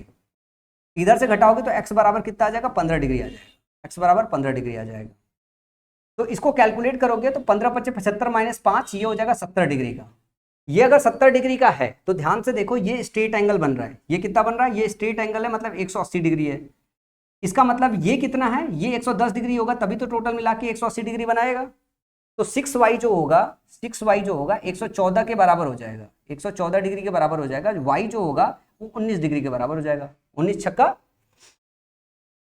114, तो 19 डिग्री के बराबर होगा। यही निकालना था y का मान, तो ऑप्शन बी जो होगा इसका सही हो जाएगा। आसान सवाल था, ज्यादा मुश्किल सवाल नहीं है। अब ये सवाल देखो, सवाल में दिया है नीचे के चित्र में एम एन दो रेखाएं हैं, एक्स का मान बताइए। ये पैरेलल है और ये डेटा दिया हुआ है, एम और एन पैरेलल दिया हुआ है। ध्यान से देखो बच्चा, ये देखो ये स्ट्रेट लाइन है ना, स्ट्रेट लाइन, ये 90 डिग्री है, तो ये क्या हो जाएगा, ये भी 90 डिग्री हो जाएगा। भाई ये स्ट्रेट लाइन है, स्ट्रेट लाइन का जो पूरे एंगल का सम होता है 180 डिग्री होता है, ये 90 डिग्री हो जाएगा। ये लाइन पैरेलल है ना, पैरेलल, ये वाली लाइन और ये वाली लाइन पैरेलल है, तो इसको अगर नीचे उठा के, इस वाली लाइन को नीचे उठा के मर्ज करेंगे तो इसके साथ मर्ज हो जाएगा ऊपर वाला, ये इसके साथ मर्ज हो जाएगा, तो 70 डिग्री हो जाएगा, 70 डिग्री हो जाएगा। ध्यान से देखो, ट्रायंगल के तीनों एंगल का जो सम होता है वो 180 डिग्री बराबर होता है, 180 डिग्री के बराबर होता है अगर तीनों को जोड़ दिया जाए। तो ये हो गया 9 7 16, 160 डिग्री हो गया, तो ये कितना हो गया, ये 20 डिग्री हो गया, ये 20 डिग्री हो गया, ये स्ट्रेट एंगल बन गया, तो ये कितना हो जाएगा, 160 डिग्री के बराबर होगा, 160 डिग्री के बराबर हो जाएगा। तो सवाल का सही जवाब ऑप्शन नंबर डी हो जाएगा। जब अभी आप ट्रायंगल पढ़ोगे तो ट्रायंगल में एक बात और सीखोगे कि ये होता है आपका जो है, ये जो होगा आपका, ये होगा आपका एक्सटर्नल एंगल, ये जो होगा ये बाह्य जो एंगल होता है, दो अंदर के एंगल के सम के बराबर होता है। तो x बराबर सीधे हम लिख सकते थे 9 7 16 160 डिग्री। अभी ट्रायंगल पढ़ेंगे तो वहां पे वो भी सिखा दूंगा। समझ में आया, ये 90 है तो ये भी 90 होगा, स्ट्रेट लाइन है, इस लाइन को इस लाइन के साथ मर्ज किया, ये 70 है तो ये 70 हो जाएगा, 9 7 16 हो गया, तो बचा हुआ जो है 20 होगा, क्योंकि ट्रायंगल के तीनों एंगल का जो सम होता है वो 180 डिग्री के बराबर होगा। ये 20 है तो इनका सम जो है 180 के बराबर होगा, तो 20 अगर ये है तो 160 ये होगा। समझ में आया, अगले सवाल की तरफ चले। ये सब सवाल कुछ सेकंड के हैं, जो फिगर देख के आपको बहुत डराया जाएगा। इसी तरीके से ये सवाल है जो फिगर देख के आपको डराया जा रहा होगा। थीटा का मान बताना है, इस थीटा के मान में पैरेलल लाइन का कोई लेना देना नहीं है, पैरेलल लाइन का कोई कंसेप्ट नहीं है, अपोजिट एंगल का कंसेप्ट है। ध्यान से देखिएगा, ये दोनों अपोजिट एंगल हैं तो ये दोनों आपस में बराबर होंगे। अब एक ट्रायंगल है, ट्रायंगल में तीनों एंगल का जो सम होता है वो 180 डिग्री होता है। इन दोनों का सम कितना हो गया, 7 5 12, 6 4 10 1 11, 112 डिग्री। ठीक है, अगर ये 112 डिग्री है तो ये कितना होगा, ध्यान से देखो,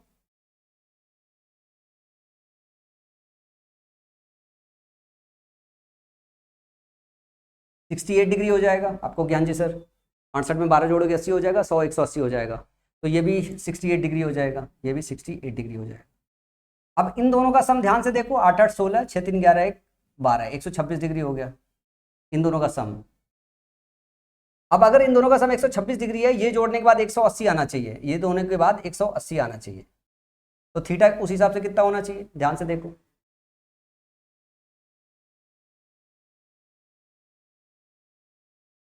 निकाला सही ना, कुछ गड़बड़ तो नहीं हुआ है। 6 4 10 1 11, 112 डिग्री, 7 5 12, 112, ठीक है, 68 12, 180 डिग्री।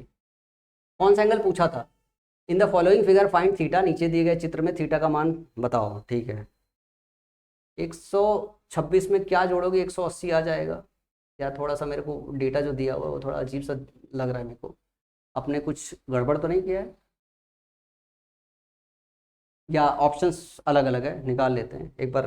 कई बार क्या होता है, बहुत आसान सा क्वेश्चन भी ऐसा होता है ना कि दिमाग पकने लगता है जब ऑप्शन नहीं मैच करता है। आप टेस्ट दे रहे हो, जब वो दे रहे हो, एक शिक्षक भी पकी जाता है यार कि ऑप्शन क्यों नहीं मैच कर रहे हैं, कहीं जोड़ भाग गुड़ा घटाना कुछ तो गलत नहीं किया, टाइप वाइप कुछ तो नहीं है। 6 4 10, ठीक है, 7 5 12, 100 112 डिग्री है, 112 डिग्री में अगर 68 जोड़ोगे तो 180 डिग्री हो जाएगा। ठीक है, ठीक है, 68 है, ये है तो 68 ये हो गया, 68 और 38, अरे है तभी कहूँ कुछ तो गड़बड़ कर ही रहे हैं। 8 8 16 और ये हो गया 106 डिग्री। ठीक है ना, 36 9 1 10, पता नहीं कैसे जोड़ दिया भाई साहब, 126 पहुंचा दिया मैंने तो ये हो गया आपका 74 डिग्री। कितना हो गया, 74 डिग्री। तो सवाल का सही जवाब 74 डिग्री हो। कभी कभी आंख के सामने सब कुछ होता है फिर भी अंधेरा छा जाता है, तो ऐसे ही लग रहा था इस क्वेश्चन में कि आखिरी में अंधेरा छा गया। What is the value of x in the given figure, मतलब ये जो दिया हुआ है ये मान बताना है कि ए सी एक्स सी और बी ये सब एंगल है, तो बी का मान बताना है। एक कंसेप्ट है इसमें बताना है, इस कंसेप्ट को डायरेक्टली आप याद कर लो। कि ये जो फिगर होता है ना, इस तरीके का जो फिगर होता है, ऐसे आएगा, एक एंगल ऐसे आएगा, एक वापस ऐसे आएगा, फिर ऐसे आएगा, ठीक है ना। तो ध्यान रखिएगा कि अगर ये θ1 है, ये θ2 है, और ये θ3 है, और अगर ये थीटा है, क्या है, अगर ये थीटा है, तो थीटा बराबर क्या होता है, θ1 प्लस θ2 प्लस θ3। ये कंसेप्ट है, इसको सीधा सीधा याद कर लो, इसको सीधा सीधा याद कर लो। ज़्यादा डेप्थ में टाइम बर्बाद नहीं करना चाहता हूँ। ये सेम फिगर आता है, इस सेम फिगर को यूं ही याद कर लो कि ऐसे जुड़ा हुआ है, उसके बाद एक ऐसे और आके जुड़ जाए, ऐसे जुड़ा हुआ है, ऐसे आके एक और जुड़ जाए, तो ये वाला जो एंगल होता है वो तीनों के बराबर होता है, तीनों के सम के बराबर होता है। θ1 प्लस θ प्लस θ2 बराबर थीटा के बराबर। तो इसमें अगर बात करूं तो ए सी एक्स जो है बी के बराबर होगा। बी बराबर क्या होगा,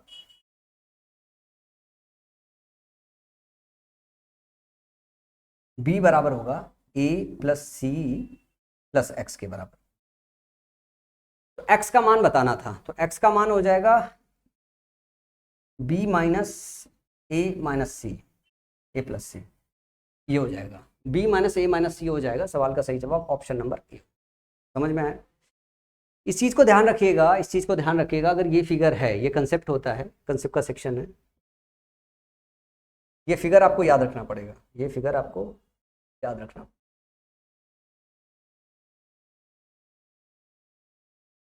ये कंसेप्ट का फिगर याद रखना पड़ेगा कि अगर कुछ ऐसा हो θ1 θ2 θ3 तो ये थीटा के बराबर होता है। इसके प्रूफ में ज़्यादा नहीं पढ़ना है, बहुत टाइम वेस्ट होगा, और मतलब आता नहीं है, और आता है तो सीधा यही आता है, तो अननेसेसरी टाइम वेस्ट करने का कोई मतलब नहीं बनता। ये सवाल देखो, ये सवाल है, इस सवाल में क्या क्या दिया हुआ है। सवाल में दिया है in the given figure A C B plus B A C, A C B plus B A C, B A C. पहले तो सवाल ही समझना पड़ेगा क्या क्या दे दिया है। ए सी बी ये वाला, और बी ए सी ये वाला, इन दोनों का जो सम है ये दिया हुआ 80 डिग्री। ध्यान से देखना। बी डी ई की वैल्यू दी हुई है, ये दिया हुआ है 35 डिग्री। बी सी ई की वैल्यू दी हुई है, बी सी ई की वैल्यू दी हुई है 45 डिग्री। सीई डी पूछा है, सीई डी पूछा है, सीई डी पूछा है। ध्यान से देखो, अगर मैं सीई डी एंगल की बात करूं, ये बराबर किसके किसके होगा, ये ए के बराबर होगा, प्लस ये सी के बराबर होगा, प्लस ये डी के बराबर होगा। यही तो फिगर अभी समझाया मैंने, ऐसा हो, ऐसा हो, ऐसा हो, ऐसा हो। तो यहाँ पे देखो ये ऐसे है, इस लाइन को इग्नोर कर दो, इस लाइन को निकाल दो, ये ऐसा हो गया, ऐसा हो गया। ये वाली जो लाइन है, बस ध्यान से रखो, इसको थोड़ा और समझा देता हूँ, कई तरीके से पूछा जा सकता है। अगर कुछ इस तरीके का आपको फिगर मिले,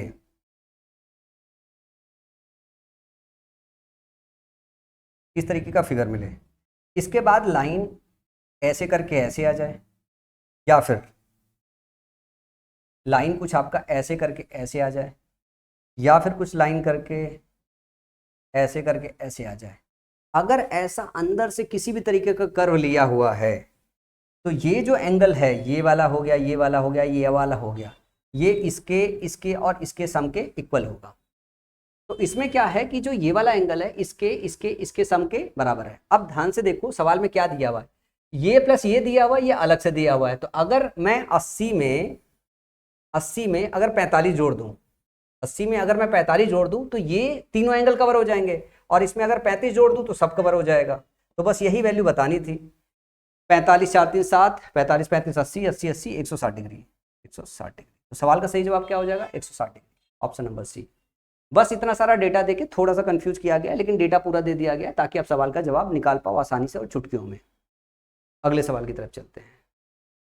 अगला सवाल देखो, ये सवाल बहुत डिफिकल्ट और बहुत भयानक सवाल है।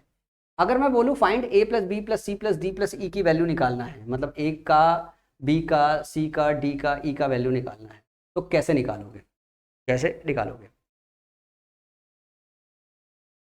भयंकर सा सवाल दिया हुआ है। वैसे ये इतना कॉम्प्लिकेटेड सवाल है कि आपके एग्जाम में कभी आएगा ही नहीं।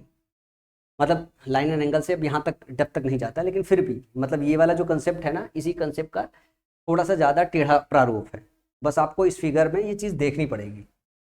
देखो इसके ऑप्शंस नहीं दिए गए हैं, इसके ऑप्शंस नहीं दिए गए हैं, तो आप इस फिगर को जरा डिकोड करिएगा। ये आपके लिए होमवर्क दे देता हूँ, ऑप्शन में कुछ है ही नहीं है, ये होमवर्क दे देता हूँ, आप इस फिगर को डिकोड कीजिएगा, ठीक है ना, कि कहाँ कहाँ इस तरीके का फिगर दिया हुआ है,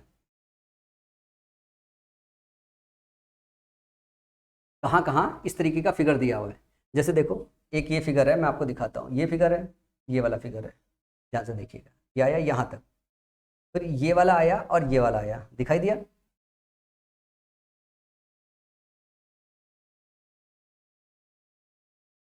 दिखा। अगर ये ए है तो ये भी ए होगा, आपको ध्यान से सर। तो मैं ये निकालने की अगर बात करूं, ध्यान से देखो, ये वाला निकालने की अगर बात करूं, ये वाला क्या हो जाएगा, डी प्लस ए प्लस ई हो जाएगा, डी प्लस ए प्लस ई हो जाएगा। ये और ये दोनों एक दूसरे के शीर्षाभिमुख है, तो ये कितना हो जाएगा, डी प्लस ए प्लस ई हो जाएगा, हो जाएगा आपको, हाँ जी सर। अगर ये वाला डी ए प्लस ई मिल गया, आपको दिखाई दे रहा है, अब ये वाला सी बी सी और ये तीनों एंगल मिला के कितना 180 बनाएंगे, तो इसमें बी और अगर सी जोड़ दूं तो कितना हो जाएगा 180 डिग्री, 180 को ही पाई बोलते हैं, पाई डिग्री। तो इस सवाल का जवाब क्या है, बी सी डी और ई का जो सम होगा, A B C D E का जो सम होगा कितने के बराबर होगा। ऑप्शन दे दिया जाता 90 डिग्री, 180 डिग्री, 45 डिग्री, 3-4 ऑप्शन बना दिए जाते, तो 3-4 ऑप्शन में आपको पता चल जाता भैया कि एक ही सही जवाब होगा कि 180 डिग्री के बराबर होगा। समझ में आया ना, बस यही फिगर है, थोड़ा कॉम्प्लिकेट किया गया है, लेकिन ये वर्टिकली अपोजिट एंगल है, ये ए है तो ये भी ए हो जाएगा। ये वाला जैसे ही फिगर देखोगे तो ये जो होगा इसका सम डी ए और ई के बराबर होगा, ये जितना होगा उतना ही ये होगा, फिर ये ट्रायंगल के तीनों एंगल पता चल गया, तीनों एंगल का जो सम होगा 180 डिग्री आएगा। बस बहुत ज़्यादा से ज़्यादा डिफिकल्ट आपको यही क्वेश्चन दे सकता है, और ये भी तो वैसे ही बस विजुअलाइजेशन का काम है। अगर विजुअलाइज कर दिया तो सवाल आसान है, विजुअलाइज नहीं किया तो सवाल बहुत ज़्यादा डिफिकल्ट है। उम्मीद करता हूँ आप इसे विजुअलाइज कर पाओगे। अगला सवाल है, आप ट्राई करो, थोड़ा सा प्यास लगा है, पानी भी लेता हूँ मैं।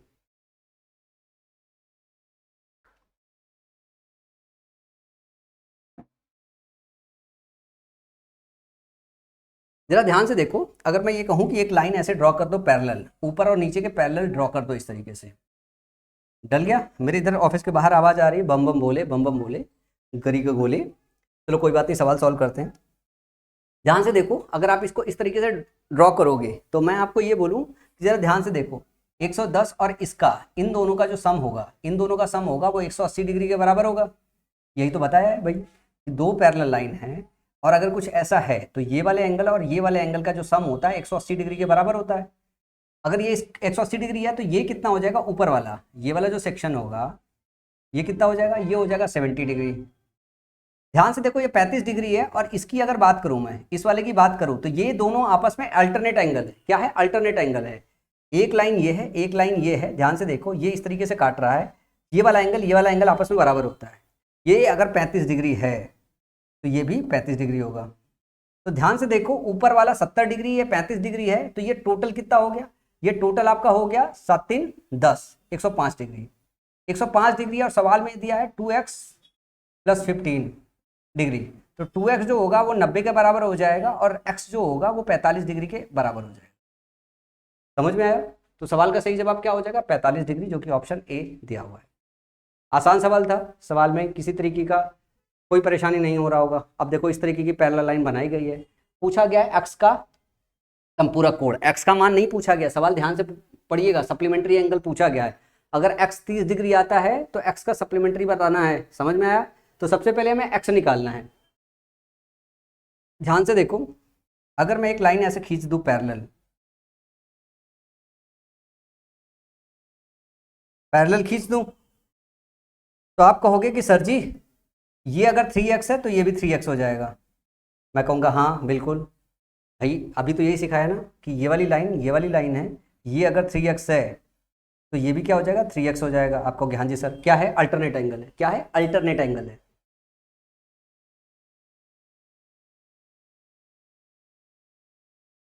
ये क्या है, ध्यान से देखना, ये है 3x, ये भी हो जाएगा 3x। क्या है ये, अल्टरनेट एंगल, अल्टरनेट एंगल आपस में बराबर होते हैं।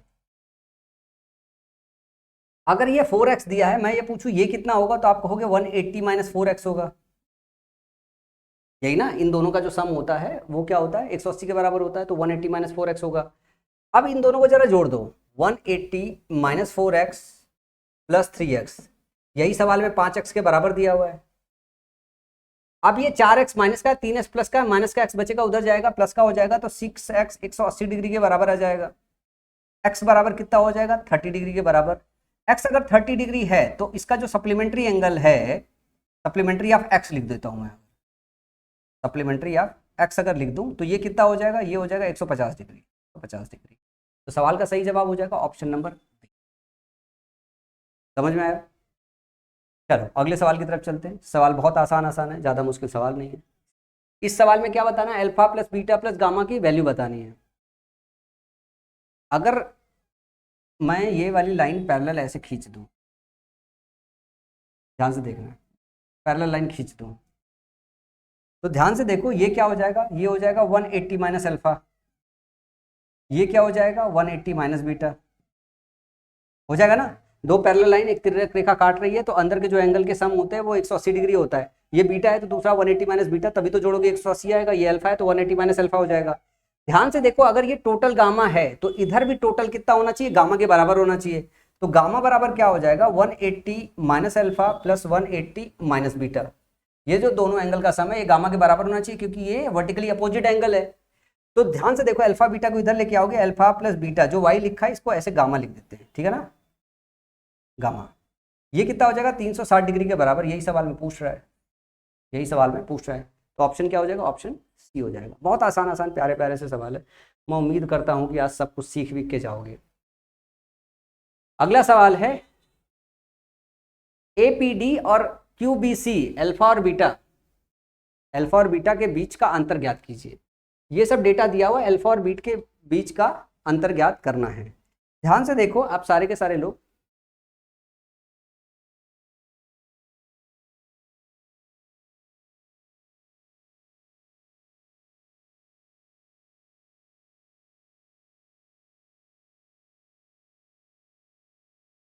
अगर मैं इसको ऐसे की जगह ऐसे खींच दूं, छोटा सा पैरेलल लाइन, इनके पैरेलल खींच दूं और इसके पैरेलल खींच दूं, ध्यान से देखना।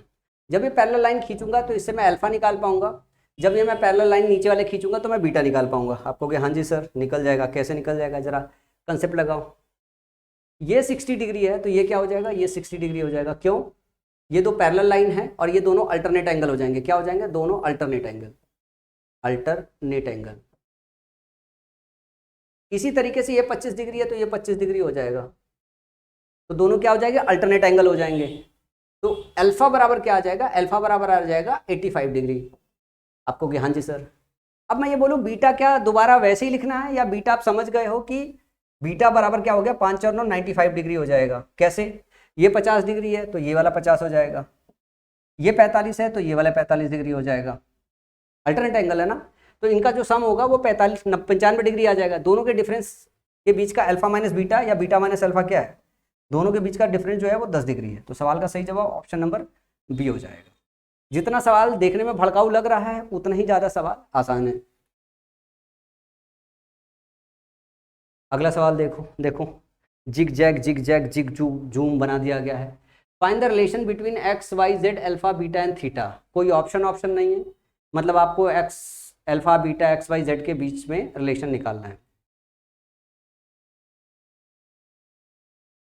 अभी सवाल आएगा नहीं, क्योंकि आएगा तो ऑप्शन दिया रहता है 1 2 3 4 ऐसे करके आता है। मुझे लगता है कि मैं होमवर्क दे दूँ, आप इसे कर लोगे। एक और होमवर्क देने का मन था, होमवर्क देते देते कई बार क्या होता है सवाल ही करा देता हूँ। फायदा ही क्या है कि ये कह दूँ कि मैं होमवर्क दे रहा हूँ जब मैं खुद ही सवाल करा दे रहा हूँ। इसको देखो, अगर बेसिक से सॉल्व करना है तो कुछ इस तरीके से पैरेलल लाइन आपको ड्रॉ करनी पड़ेगी। यहाँ पे, यहाँ पे,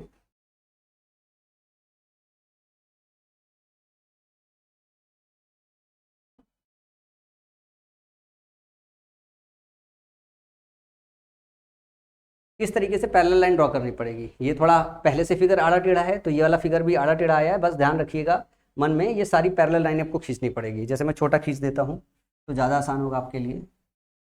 अगर मैं इस लाइन को बस इतना ही खींच दूँ, पैरेलल लाइन इतना ही, ठीक है ना। इसको पैरेलल लाइन खींच के आपको सॉल्व करना पड़ेगा।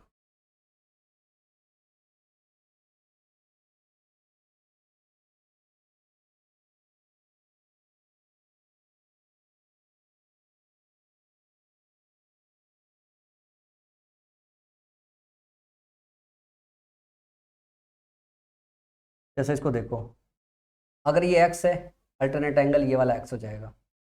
ये क्या हो जाएगा जरा ध्यान से देखो, नीचे वाला ये हो जाएगा total alpha, alpha minus x. ये क्या हो जाएगा, अल्फा माइनस एक्स। ये टोटल वाई है तो ये वाला एंगल क्या हो जाएगा, ये वाला हो जाएगा alpha minus x minus y, sorry यहाँ तक समझ में आ गया। अब इसके नीचे चलते हैं आराम से दूसरे कलर से, ताकि सब कुछ विजुलाइज होता रहे। ये अल्फा माइनस एक्स है, टोटल वाई है, तो ये हो जाएगा y minus alpha minus x. तो ये वाला जो एंगल हो जाएगा ये हो जाएगा y minus alpha minus x. अब ये वाला जो एंगल हो जाएगा वो क्या हो जाएगा जरा ध्यान से देखना, ये हो जाएगा बीटा में से घटाओगे बीटा माइनस वाई प्लस, इसको माइनस करोगे प्लस हो जाएगा अल्फा माइनस एक्स। ये फिर अल्टरनेट एंगल हो जाएगा, तो ये क्या हो जाएगा आपका ध्यान से देखो, beta minus y plus alpha minus x. लेकिन वहीं पे जब ये वाला एंगल निकालते हो, जब ये वाला एंगल निकालोगे तो हो जाएगा z minus beta plus y minus alpha plus x. ठीक है, ये आ जाएगा कौन सा वाला एंगल, ये वाला एंगल, ये वाला एंगल आ जाएगा। ये वाला एंगल जो होगा ये थीटा के बराबर होगा, यही थीटा के बराबर होगा, क्योंकि ये और ये आपस में बराबर है।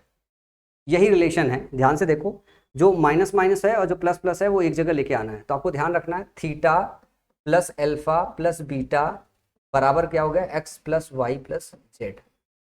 अब इस रिजल्ट को आप याद भी रख सकते हो कि अगर इस तरीके का कुछ रिजल्ट आएगा, इस तरीके का कुछ रिजल्ट आएगा, जरा ध्यान से देखो, एक्स वाई और जेड जो अल्टरनेट है उसको एक साइड कर दो, और दूसरा जो अल्फा बीटा और थीटा है, अल्फा बीटा और थीटा है वो एक साइड हो गया, अल्फा बीटा थीटा एक साइड हो गया, x plus Y plus Z. अगर ये इवन में मूव करता है, कैसे ये इवन में मूव करता है मैं फिर से इधर दिखाता हूँ। ये डायरेक्ट रिजल्ट मैं बता सकता था, लेकिन मैंने जानबूझ के ये आपको सिखाया कि आप सीख जाओ, ऐसा ना हो कि सब कुछ रटो। रुक जा भाई, रुक जा। देखो, अगर ऐसी लाइन है, फिर इसके साथ आप ऐसा खींचना चाहते हो, 1 2 3 4 5 6 ऐसे करना चालू करते हो, और देन फाइनल पैरेलल लाइन एक और ड्रा करते हो। और ध्यान से देखो इसमें क्या होगा, सवाल में दिया हुआ है, यहाँ पे दे दिया हुआ है एक x, ठीक है ना, फिर इधर दिया हुआ है, ध्यान से देखो x के बाद यहाँ पे y, और यहाँ पे ध्यान से देखो, देखो z दिया हुआ है, और यहाँ पे z के बाद मान लो x y z, फिर a और b और फिर c दे दिया, और फिर d दे दिया। क्या दे दिया, d दे दिया। एक साइड वाला ध्यान से देखो x y z a b c और d दे दिया, और इधर वाली साइड वाला, दूसरी वाली साइड वाला जरा ध्यान से देखिएगा, दूसरी वाली साइड वाला दे दिया हो आपका यहाँ वाला अल्फा लिया था, तो अल्फा बीटा गामा जीटा फिर 1 2 अगर ऐसे करके दे दे, तो ध्यान रखिएगा एक साइड वाला एंगल दूसरी साइड वाले एक साइड के एंगल का सम दूसरी वाली साइड के एंगल के सम के बराबर होता है। मतलब ये हो जाएगा x plus Y plus Z plus A plus B plus C plus D बराबर alpha plus beta plus gamma plus zeta plus 1 plus 2 plus 3 के बराबर होगा। ये कंसेप्ट होता है मेनली, और इसको निकालते ऐसे, इसको निकालते ऐसे। समझ में आया? मैं उम्मीद करता हूँ ये बात आप अच्छी तरीके से समझ गए होंगे। मज़ा बहुत आ रहा होगा पढ़ने में अगर आप सीरियस होकर पढ़ रहे होगे तो, क्योंकि ऐसा लग रहा होगा कि सर इसमें है ही क्या है। अगर सिस्टमेटिक ढंग से सीखे तो सब ऐसे मजाक और हलवा बन जाता है। तो क्वेश्चन कितना भी कॉम्प्लेक्स हो, एक बार आप कंसेप्ट को समझ लोगे तो सवाल बहुत आसानी से सॉल्व कर लोगे। देखो ये सवाल आया हुआ है, ये सवाल आया हुआ है, तो ध्यान से देखो। अभी ये सवाल बताया मैंने, ये दिया हुआ है, अब ये ए दिया हुआ है, तो ये क्या हो जाएगा, ये पाई माइनस ए हो जाएगा। ध्यान दीजिएगा, बी दिया हुआ है, सी दिया हुआ है, डी दिया हुआ है, ठीक है ना। ई यहाँ पे दिया हुआ है, ये वाला एंगल मिसिंग है। जब भी ऐसे कॉर्नर ले रहे हो तो सारे एंगल देने होते हैं, ये वाला एंगल मिसिंग है। ये वाला एंगल भी मेंशन होना चाहिए, ये वाला अगर मेंशन नहीं है तो सवाल ही गलत है। तो अपनी मर्जी से अगर कुछ नहीं दिया है तो इसको थीटा ले लो, तो थीटा ले लो।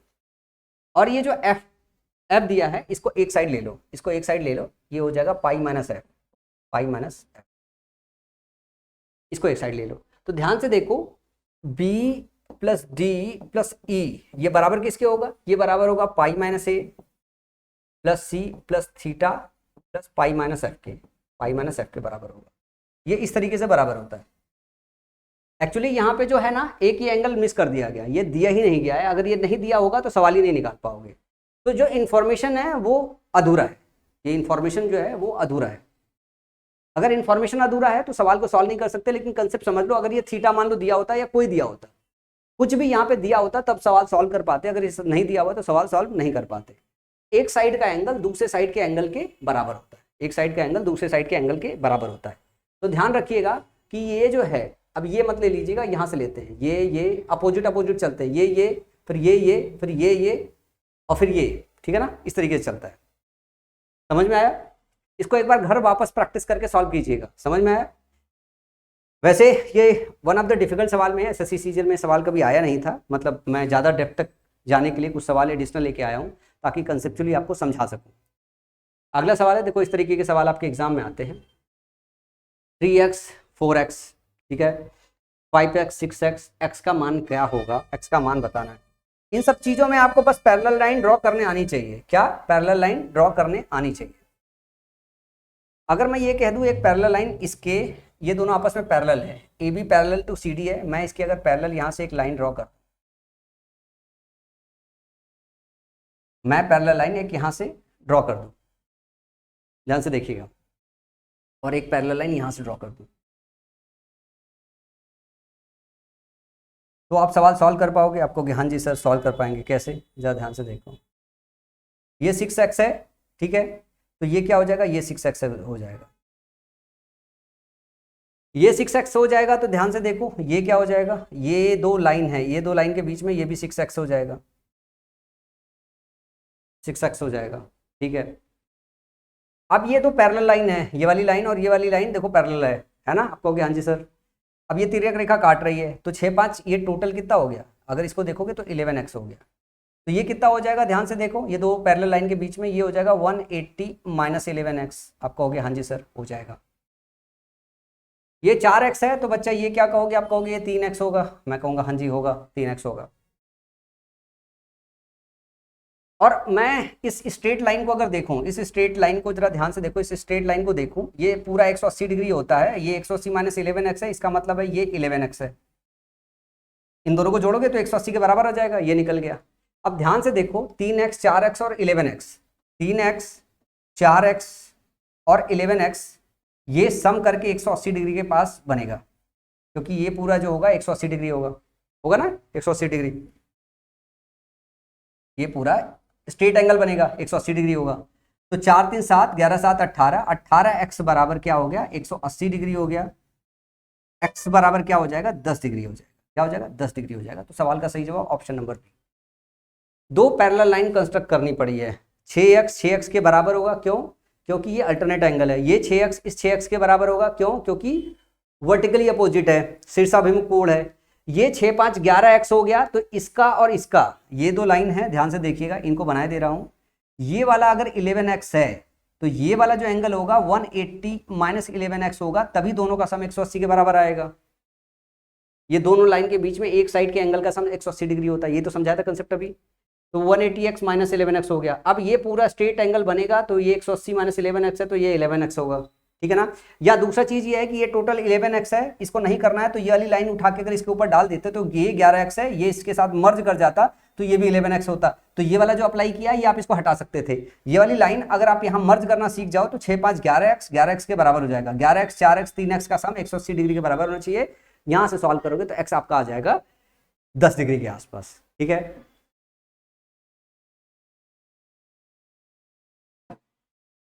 चलो अगले सवाल की तरफ चलते हैं। अगला सवाल है बहुत भयानक सा, डरावना सा सवाल है। x plus Y plus z का सम बनाना है। x plus Y plus z का सम बताना है। इसमें देखो एक बात समझनी पड़ेगी, जो ये वाली लाइन इस वाली लाइन के और इस वाली लाइन के पैरेलल है। इसमें कुछ लाइनें पैरेलल है, इसको समझना। ये वाली लाइन इस वाली लाइन के पैरेलल है, ये वाली लाइन इस वाली लाइन के पैरेलल है, ये वाली लाइन इस वाली लाइन के पैरेलल है, और ये वाली लाइन इस वाली लाइन के पैरेलल है, और ये वाली लाइन इस वाली लाइन के पैरेलल है। तो हमको एक्स वाई और जेड का सम बताना है। एक्स वाई और जेड का सम बताना है।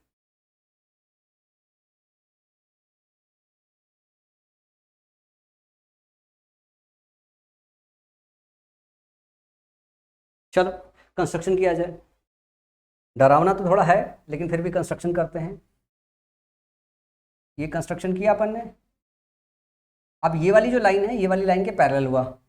अब आप थोड़ा सा देख पा रहे होगे कि ये वाली जो लाइन है ये वाली पैरेलल, दो पैरेलल लाइन को काट रही है ना, दो पैरेलल लाइन को आप कहोगे हाँ जी सर काट रही है। तो क्या रिश्ता हो सकता है दोनों के बीच में? ये y डिग्री है तो ये y डिग्री होगा, कैसे? अल्टरनेट एंगल है, ठीक है। ये 20 डिग्री है, ध्यान से देखो, ये 20 डिग्री है और ये z डिग्री है। ये ध्यान से देखो ये कितना होगा भाई, ये y डिग्री है तो ये 180 माइनस वाई होगा, 180 माइनस वाई डिग्री होगा, 180 माइनस वाई डिग्री होगा। और ये 20 डिग्री है, तो जो z होगा वो किसके बराबर होगा? z डिग्री जो होता है वो बराबर होगा 20 degree plus 180 minus y degree के बराबर होगा। तो ध्यान से देखो ये 200 जो डिग्री होगा ये हो जाएगा y degree plus z degree के बराबर हो जाएगा। इसको सॉल्व करोगे यहाँ से आ जाएगा। कैसे निकाला भाई? ये वाला एंगल नंबर, ये इसका एक्सटर्नल एंगल है, तो बाह्य जो एंगल होता है दो इंटरनल एंगल के सम के बराबर होता है, मैंने ये लगा दिया। अगर ट्रायंगल के कंसेप्ट थोड़ा सा पता है तो लगा सकते हैं, जब एग्जाम में जाओगे तो इसको ऐसे सॉल्व करना होता है। जिसको ये नहीं पता है वो मैं समझा देता हूँ। ये देखो 20 डिग्री ये वाला है, ये वाला 20 डिग्री है, ये हो गया आपका 180 माइनस वाई डिग्री। तो ये कितना हो जाएगा? 180 में से घटाओगे, 180 में घटाओगे तो कितना हो जाएगा? 180 माइनस ये, तो y माइनस 20 डिग्री आ जाएगा, y माइनस 20 डिग्री आ जाएगा। फिर ये जो होगा इन दोनों का सम जो होगा वो z डिग्री के बराबर आ जाएगा। तो उसको जब करोगे तो फिर आपका कैलकुलेट होके यहाँ पे आ जाएगा। ये वाली अगर एंगल निकालोगे तो ये कितना हो जाएगा? 180 माइनस 20 माइनस में 180 प्लस में y, ये वाला आ जाएगा। और इसमें अगर z जोड़ दोगे तो ये 180 डिग्री के बराबर आ जाएगा, 180 डिग्री के बराबर आ जाएगा। तो ध्यान से देखो 180 कट जाएगा और यहाँ से सॉल्व करोगे y और z की वैल्यू 200 डिग्री के बराबर आ जाएगी। तो चलो इसको मैं हटा देता हूँ, मैंने इसको सॉल्व करके निकाल लिया और हमारा आ गया y plus Z degree 200 degree के बराबर आ गया z।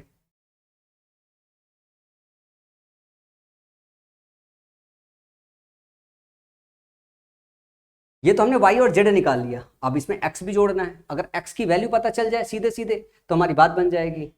जरा ध्यान से देखो, अगर मैं ये लाइन यहाँ से निकाल दूँ, यहाँ से y z वहाँ से निकाल दिया, x यहाँ से निकाल दूँ, क्योंकि y z वहाँ से रिलेशन आसानी से मिल रहा था। ये 60 डिग्री है तो जरा ध्यान से देखो ये भी 60 डिग्री हो जाएगा, अल्टरनेट एंगल है। आपको क्या? हाँ जी सर हो जाएगा 60 डिग्री,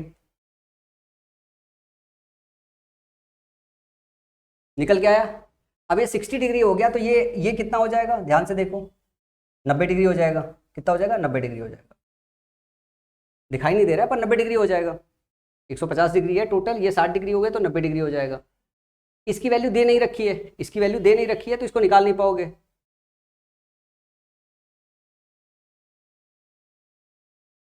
अब इसमें ये देखना पड़ेगा कि इधर से कुछ इधर रिलेशन बन पाएगा तब जाके आप x डिग्री निकाल पाओगे, अदरवाइज x डिग्री निकाल नहीं पाओगे। ये थोड़ा सा मैं इरेज कर देता हूँ ताकि फिगर दिख पाए, क्योंकि फिगर थोड़ा क्लोज हो गया, ऑब्जर्वेशन थोड़ा करना मुश्किल हो जाएगा अदरवाइज।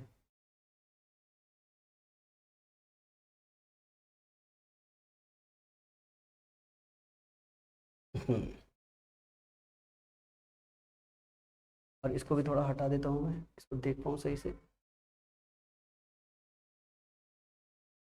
रुकना रुकना रुकना रुकना रुकना, 15 डिग्री दिया है ना। अच्छा वही मैं कहूँ कि कुछ तो गड़बड़ है, ध्यान से देखना। ये मैं 150 ले रहा था, मैं तभी कहूँ कि कुछ डेटा मिसिंग है क्या। मैं छोटा सा पैरेलल लाइन खींचता हूँ, बस पैरेलल लाइन छोटा सा खींचा है ताकि दिखाई दे सके। देखो ये 60 है तो ये 60 हो जाएगा। फिर ये पूरी स्ट्रेट लाइन है, ये पूरी स्ट्रेट लाइन है तो 60 प्लस ये वाला जो सेक्शन है पूरा 180 डिग्री होगा, तो ये कितना हो जाएगा? 120 डिग्री हो जाएगा। और ये कितना हो गया? ये 15 डिग्री ऑलरेडी दिया हुआ है। इन दोनों का जो सम होगा वो x के बराबर होगा, क्योंकि ये ट्रायंगल बनेगा तो इसके बराबर होगा। या 180 माइनस इन दोनों का सम कितना हो जाएगा? 120 115, ये इन दोनों का सम 135 डिग्री हो गया। तो ये वाला जो एंगल होगा ये कितना हो जाएगा? 135 है, तो ये हो जाएगा 45 डिग्री। ये अगर 45 डिग्री है तो ये वापस कितना हो जाएगा? 135 डिग्री। कितना हो जाएगा? 135 डिग्री। तो y plus Z degree already मिला हुआ है और x की वैल्यू मिल गई आपको, x की वैल्यू 135 डिग्री मिल गई। तो x plus Y plus z बताना था आपको, x plus Y plus z बताना था आपको। तो ये 200 प्लस 135, तो 335 डिग्री आ गया। कितना आ गया? 335 डिग्री। सवाल का सही जवाब ऑप्शन नंबर सी दिया है। तो x निकालने के लिए इस डायग्राम का इस्तेमाल करना पड़ेगा, y प्लस जेड निकालने के लिए इस डायग्राम का इस्तेमाल करना पड़ेगा, तब जाके सवाल को सॉल्व कर पाओगे। अच्छा सवाल है, अच्छा सवाल है। इस तरीके का सवाल जब भी आएगा वो आपके सीजीएल मेंस में या सीएचएसएल मेंस में सवाल आएगा। थोड़ा सा समय लेगा क्योंकि कैलकुलेशन है नहीं इसमें, पर समझने में थोड़ा सा टाइम लगेगा कि फिगर कैसे समझे, स्ट्रेट लाइंस कैसे बनाएं, पैरेलल लाइन कैसे बनाएं। सवाल में दिया हुआ है फाइंड x प्लस वाई। तो देखो इधर से आप x निकाल पाओगे, इधर से आप y निकाल पाओगे, यही दिया हुआ है।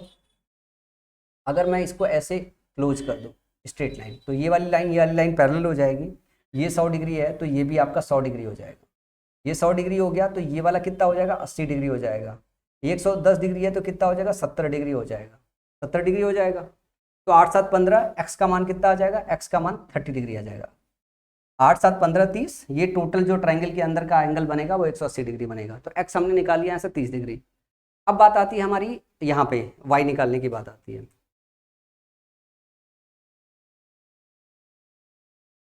ठीक है, एक्स प्लस वाई निकालना है, वाई निकालने की बात आती है।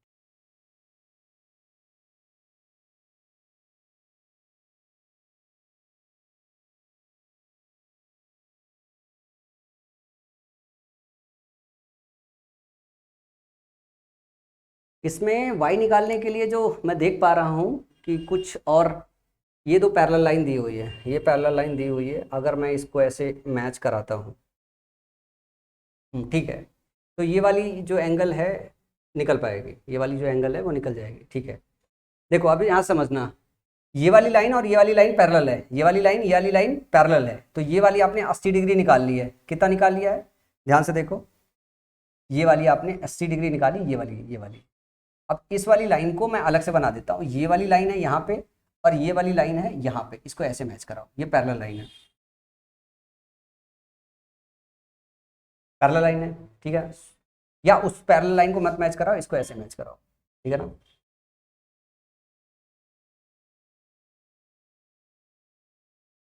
ये वाली पैरेलल लाइन ये तिरक रेखा काट रही है। ये देखो ऐसे देखो, ये लाइन और ये वाली लाइन पैरेलल है, इसको ये वाली लाइन काट रही है। और ये वाला एंगल जो बन रहा है आपका 70 डिग्री बन रहा है, 80 डिग्री बन रहा है ना, ये 80 निकाला है, ये 80 डिग्री हमने निकाला है। ये अगर 80 है तो ये कितना होगा, ये होगा 100 डिग्री। दोनों अंदर वाले का जो सम होता है 180 डिग्री के बराबर होता है, तो ये वाला निकल जाएगा आपका 100 डिग्री। और ये 100 डिग्री अगर निकल जाता है तो ध्यान से देखो, ये वाली लाइन मैच कराओ तो ये वाला कितना निकल जाएगा, ये भी आपका 100 डिग्री निकल जाएगा। तो ये कितना हो जाएगा, 80 डिग्री निकल जाएगा। 8 3 11, वाई बराबर 110 डिग्री आ जाएगा। ये 8 है, 3 है, 8 3 11 110, ये निकल के आएगा 70।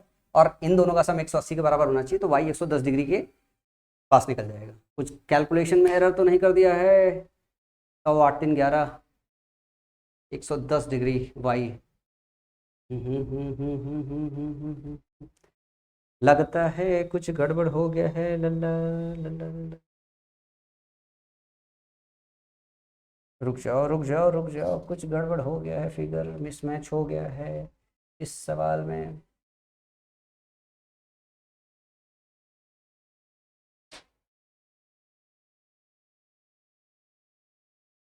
फिर से करेंगे एक बार, क्योंकि कुछ गड़बड़ हो गया, हो जाता है फिगर में। देखो ये जब इसके पैरेलल ड्रॉ करोगे, 100 है तो ये 100 हो जाएगा। ठीक है ना, ये है। अच्छा सिट, एक्स प्लस वाई पूछा था ना, सही तो निकाला है यार, सही निकाला था, सही निकाला था, सही था सही था सही था सही था सही था सही था सही था। ये वाई बराबर क्या है आपका, 110 डिग्री है, और एक्स बराबर 30 डिग्री है।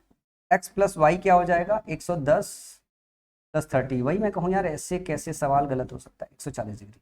एक्स प्लस वाई पूछ रहा है, मैं वाई को देख कर खाली ऑप्शन देख रहा था। एक्स प्लस वाई पूछा है तो एक्स प्लस वाई बराबर जो है क्या हो जाएगा, 140 डिग्री हो जाएगा। चलो अगले सवाल की तरफ चलो। अगला सवाल, अब ये सवाल आ गया, ये सवाल का कंसेप्ट मैंने बताया था आपको। ठीक है ना, सवाल में देखो डायग्राम में भी दिया हुआ कि 42 और 24 रेशियो है। ठीक है ना, 36 और 42 रेशियो है। क्या निकालना है हमको, E G plus P Q plus D F का मान ज्ञात करें। E G plus P Q plus D F, रुकना जरा मेरे को, ई जी ये प्लस पी क्यू ये प्लस डी एफ, इसका मान ज्ञात करें। निकल जाएगा, बहुत आसान है। देखो इसमें मैंने क्या बताया, 42 अपॉन में, अभी मैंने आपको क्या बताया कंसेप्ट में, 42 और 24 इनका जो रेशियो होगा वो इस पी क्यू अपॉन में जो ये है, ये वाला डिस्टेंस इसके सामने का ये, इसके सामने का ये, तो इसका रेशियो इसके रेशियो के बराबर होगा। समझ में आया? तो 12 दूनी 24 और 12 3 36, 2 इधर काटोगे तो 21 हो जाएगा। तो जो पी क्यू होगा वो हो जाएगा 63। पी क्यू का मान निकल गया 63, यहाँ लिख दो, ये हो गया किसके बराबर, ये हो गया 63 के बराबर। अब क्या निकालना है, ये निकालना है, जीई निकालना है। तो 24 अपॉन में जीई बराबर 36 अपॉन में 42, 36 अपॉन में 42। तो ध्यान से देखो, 6 8 36, 6 7 42, 6 कम 6, 6 चौका 24। तो जो जीई है वो हो गया 7 चौक 28, ये निकल के आ गया आपका 28। ये क्या हो गया 28। अब क्या चाहिए आपको, डीएफ। डीएफ देखिए कहां पे, ये वाला सेक्शन चाहिए डीएफ।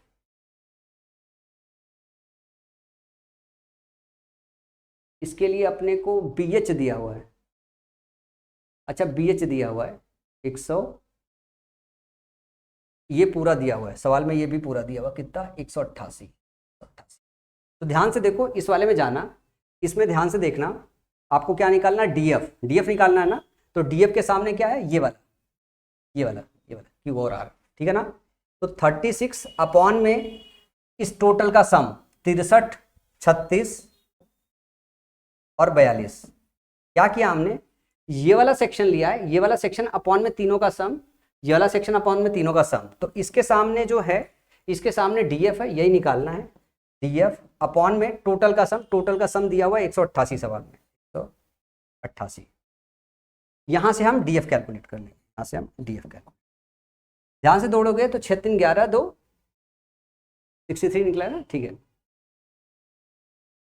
कोई कैलकुलेशन तो रहना, 12 दूनी 24, 12 3 36, 21 63, ठीक है। तो डीएफ बराबर हो गया 36 गुणे 188 अपॉन में 4 2 6, 6 3 9, ठीक है ना,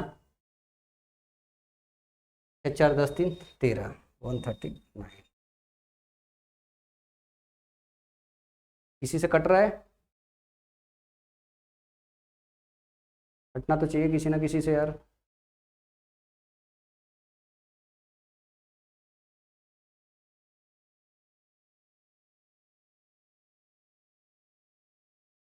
हाँ।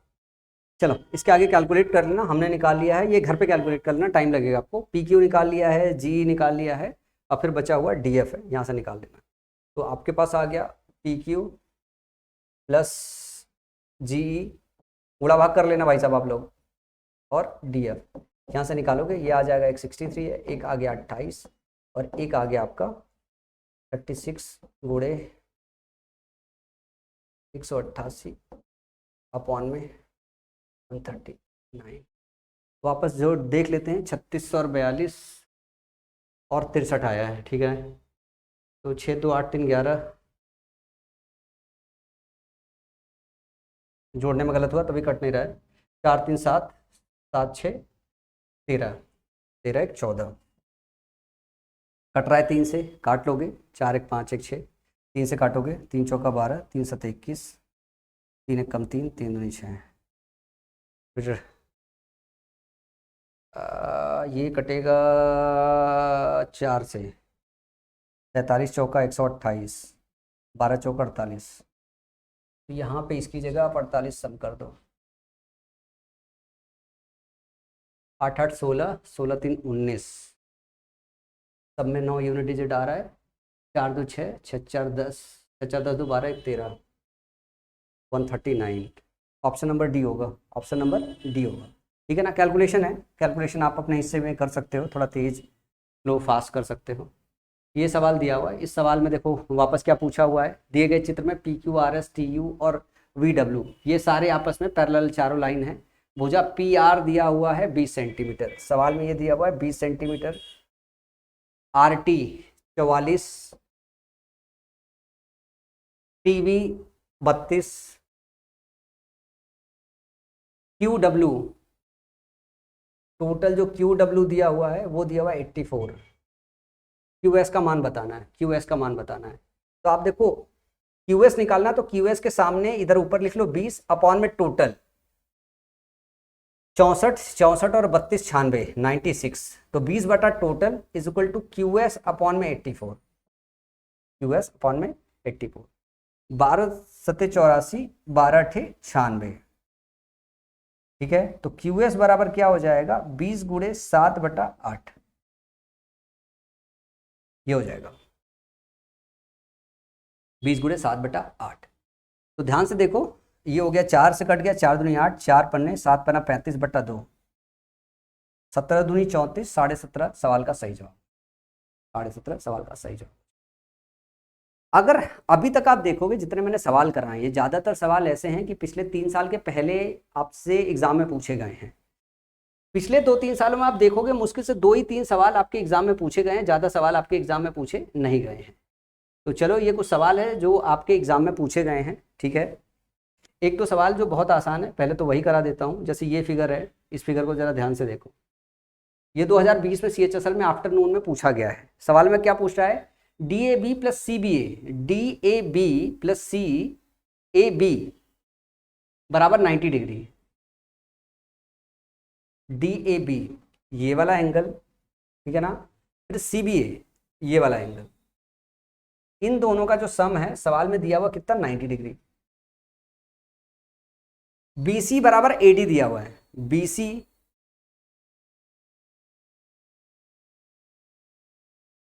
BC बराबर AD और AB बराबर 20 सेंटीमीटर दिया हुआ है, CD बराबर 10 सेंटीमीटर है। तो चतुर्भुज का क्षेत्रफल ज्ञात कीजिए। आहा, अच्छा इसका हाई नहीं है, सवाल ही नहीं है, डिलीट कर देता हूं मैं, लाइन एंड एंगल का हाई नहीं है। ये इस कंसेप्ट का इस्तेमाल किया गया है जो आगे चल के आपके चतुर्भुज में, ये वाला जो कंसेप्ट अपन ने सीखा एंगल कैसे निकालते हैं, उसका इस्तेमाल किया गया, उस फिगर का इस्तेमाल किया गया। तो ये इसका हिस्सा ही नहीं है, तो मैं इसको डिलीट कर देता, इसका हिस्सा नहीं है, ठीक है ना। चलो ये वाला सवाल देखते हैं पहले, से सीक्वेंस से ही चलते हैं, 2-4 सवाल है, निपट जाएंगे। CHSL मेंस में सवाल आया था कि if a transverse intersect 2 parallel lines and the difference between 2 interior angles of the same side of the transversal is 40 degree, then find the smallest angle among the interior angles. यदि एक अनुप्रस्थ 2 समांतर रेखाओं को काटता है, 2 समांतर रेखाएं खींच लो। CHSL मेंस का क्वेश्चन है जो रिसेंट आया है। लैंग्वेज दिया है, फिगर इसका नहीं दिया हुआ था, ठीक है ना। अगर एक ट्रांसवर्स लाइन 2 पैरेलल लाइंस को काटता है, अनुप्रस्थ के एक ही तरफ की 2 आंतरिक कोणों के बीच का अंतर, अनुप्रस्थ के मतलब जो ये ट्रांसवर्स लाइन है, इसके एक ही तरफ के 2 आंतरिक एंगल, मान लो ये θ1 है, ये θ2 है, तो θ1 माइनस θ2 मतलब इन दोनों का डिफरेंस 40 डिग्री दिया हुआ है। और आपको पता है कि θ1 प्लस θ2 जो होता है वो 180 डिग्री होता है। तो सवाल में पूछा गया है छोटा कोण क्या है, तो दोनों कोण निकाल लो, छोटा कोण का जवाब दे देंगे। जोड़ के आधा कर दो, तो जैसे ही जोड़ोगे तो θ1 निकल के आ जाएगा, तो 180 प्लस 40, आधा इसका जोड़ दो आधा इसका जोड़ दो, तो 90 प्लस 20 110 डिग्री, 110 डिग्री है, तो θ2 क्या हो जाएगा, 70 डिग्री। क्या पूछा है, छोटा वाला पूछा है, तो छोटा वाला ऑप्शन 1 हो जाएगा।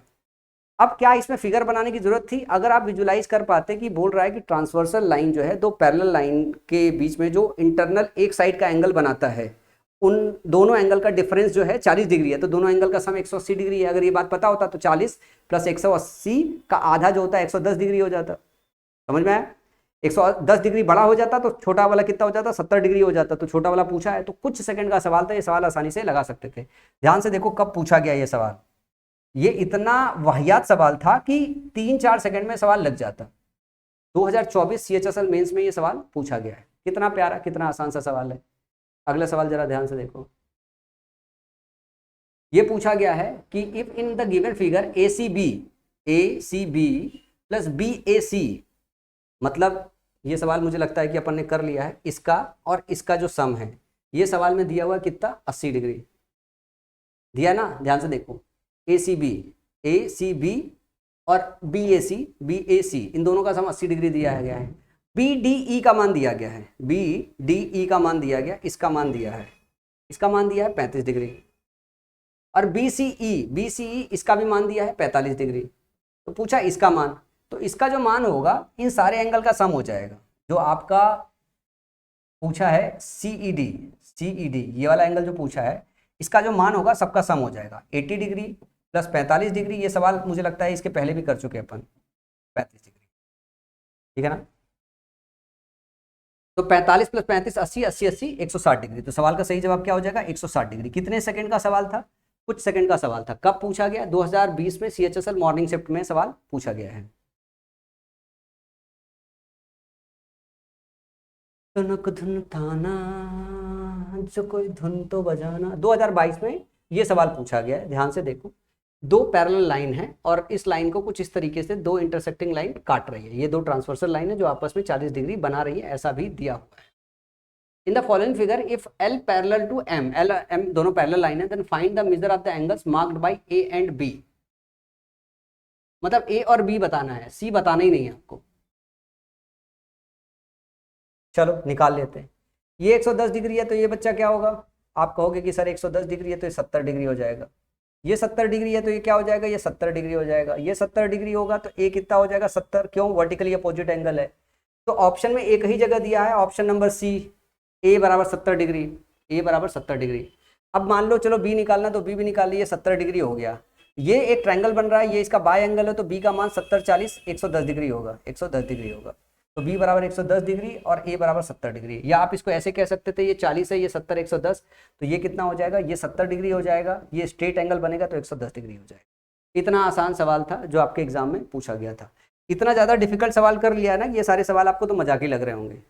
फिर से ये पूछा गया, दी गई आकृति में के आई बराबर आई टी, के आई बराबर आई टी अगर ये दिया गया है, ई के बराबर ई टी, ई के बराबर ई टी, तो टी ई आई इसका मान बताना है। तो टी ई आई का मान बताना है। अच्छा टी ई आई का मान बताना है। बहुत सही, अच्छा सवाल है। जरा सोचो मेरे साथ, आप भी जरा सोचो कि क्या हो सकता है। ये जो है 150 डिग्री दिया है, ये 150 डिग्री का मतलब क्या हो गया है? 150 डिग्री का मतलब हो गया कि अगर मैं इन एंगल्स की बात करूं, अगर मैं इस एंगल की बात करूं, तो ये 360 में से 150 घटाने पे मिलेगा मैं, मतलब ये 210 डिग्री होगा, क्योंकि टोटल 360 होगा, ये 210 डिग्री होगा।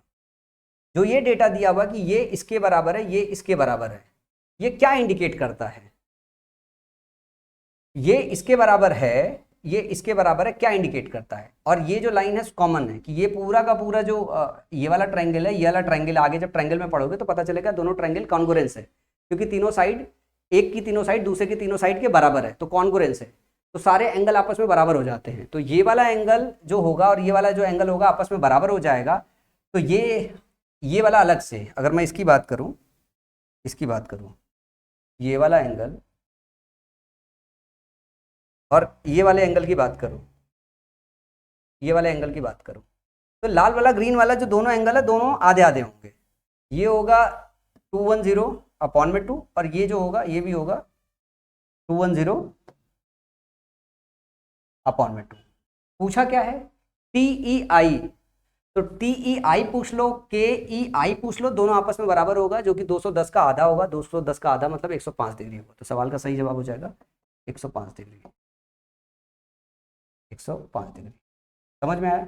इसमें थोड़ी सी प्रॉपर्टी लग रही है कॉन्ग्रुएंसी की, दो ट्रायंगल, एक ट्रायंगल के अगर तीनों साइड, दूसरे ट्रायंगल के अगर तीनों साइड के बराबर हैं, तो उनके सब कुछ आपस में बराबर होते हैं। अगर तीनों भुजाएं आपस में तीनों बराबर है, तो ध्यान रखिएगा ये कोड इस कोड के बराबर होगा, ये इसके बराबर होगा, ये इसके बराबर होगा, सब सिमेट्रिक होगा, सिमेट्री हो जाता है, एक दूसरे के ऊपर ओवरलैप कर सकते हैं। वैसे भी इसे देखो, अगर सिमेट्रिसिटी देखोगे ना, तो ऐसे करोगे ओवरलैप हो जाएगा, तो ये वाला एंगल इसके ऊपर ओवरलैप कर जाएगा, ये इसके ऊपर कर जाएगा, ये वाला इसके ऊपर ओवरलैप कर जाएगा, क्योंकि अगर ये बराबर ये बराबर ये बराबर ये बराबर ये कॉमन है, तो ऐसे जैसे पलटाओगे सब एक दूसरे के ऊपर ओवरलैप कर जाएगा, तो ये वाला एंगल बराबर हो जाएगा। और दोनों का सम 210 है, तो ये 210 का आधा हो जाएगा, ये 210 का आधा हो जाएगा। बड़ा प्यारा सा सुनहरा सा सवाल था, उम्मीद करता हूँ ये बात आप समझ गए होंगे। तो लाइन एंड एंगल से यही मैक्स क्वेश्चन था, इससे ज़्यादा क्वेश्चन बनेंगे ही नहीं है। मैंने पूरा पिछला 5 साल खंगाला है, बढ़िया से सब कुछ ट्राई किया है, जितना और एडिशनल क्वेश्चन हो सकते हैं वो सब मैंने ट्राई किया, लेकिन मेरे को इसमें कुछ एडिशनल क्वेश्चन मिले नहीं हैं। तो लाइन एंड एंगल में बस इतना ही है। इतना अगर आपने पढ़ लिया तो यकीन जानो एग्जाम के अंदर, चाहे सीजीएल दे रहे हो चाहे सीएचएसएल दे रहे हो, जहाँ कहीं पे भी ज्योमेट्री आती, लाइन एंड एंगल से इससे ज़्यादा अच्छा सवाल बनेगा नहीं। समझ में आई बात? ये मैक्स डेप्थ था लाइन एंड एंगल का। तो जो पहली क्लास है, ये जो पहली क्लास है, तो ये आज आपकी यहाँ पे समाप्त होती है क्लास 1। इसकी पीडीएफ का मैं फिर से ध्यान दिला देता हूँ। इसकी पीडीएफ जैसे ही अपलोड होगी, ये पीडीएफ आपको यहाँ पे मिल जाएगी। यहाँ इसको क्लिक करोगे तो ऐसा होता है जैसे मान लो वीडियो की नोटिफिकेशन गई, तो वीडियो की नोटिफिकेशन के साथ अगर ये दिन में पब्लिश होती है तो उसके साथ अपलोड नहीं हो पाती है। जो पीडीएफ अपलोड करने वाली टीम है वो शाम को 7 बजे आती है, तो 7 से लेकर 5 बजे तक सारी पीडीएफ अपलोड होती है। अगर वीडियो शाम को 7 बजे के बाद आप देख रहे हो, ठीक है ना, तो पीडीएफ के लिए जरूर यहाँ पे देख लो। अदरवाइज अगर सुबह देख रहे हो तो ध्यान रखिएगा कि पीडीएफ आप कब देखेंगे, पीडीएफ आप शाम को 7 बजे के बाद देखेंगे। यहाँ पे पीडीएफ आपको मिल जाएगी, आप सारी यहाँ से चेक कर सकते हैं, सारी पीडीएफ आपको मिल जाएगी। कोई ऐसी वीडियो नहीं होगी जिसकी पीडीएफ ना होगी, सबकी लगी होगी। सारी पीडीएफ अपन ने डलवा दी है। यहाँ पे देखो, यहाँ पे फाइल अटैच्ड है, सबकी डलवा दी। वीडियोज बहुत लंबी लंबी है और मैं कोशिश कर रहा हूँ कि मैं आपको एक अच्छा कोर्स क्रिएट कर पाऊँ, स्पेशली यूट्यूब पर। तो चलो इस वीडियो में इतना ही, और वीडियो अगर पसंद आया हो तो लाइक कीजिएगा, चैनल को सब्सक्राइब जरूर कर लीजिएगा, क्योंकि रेगुलर अपडेट के लिए ज़रूरी है चैनल के साथ बने रहे, नोटिफिकेशन के साथ बने रहे। मिलते हैं अगली क्लास में मेंसुरेशन एंड 2D ज्योमेट्री वाले। अब तक अपना ख्याल रखिए, पढ़ाई करते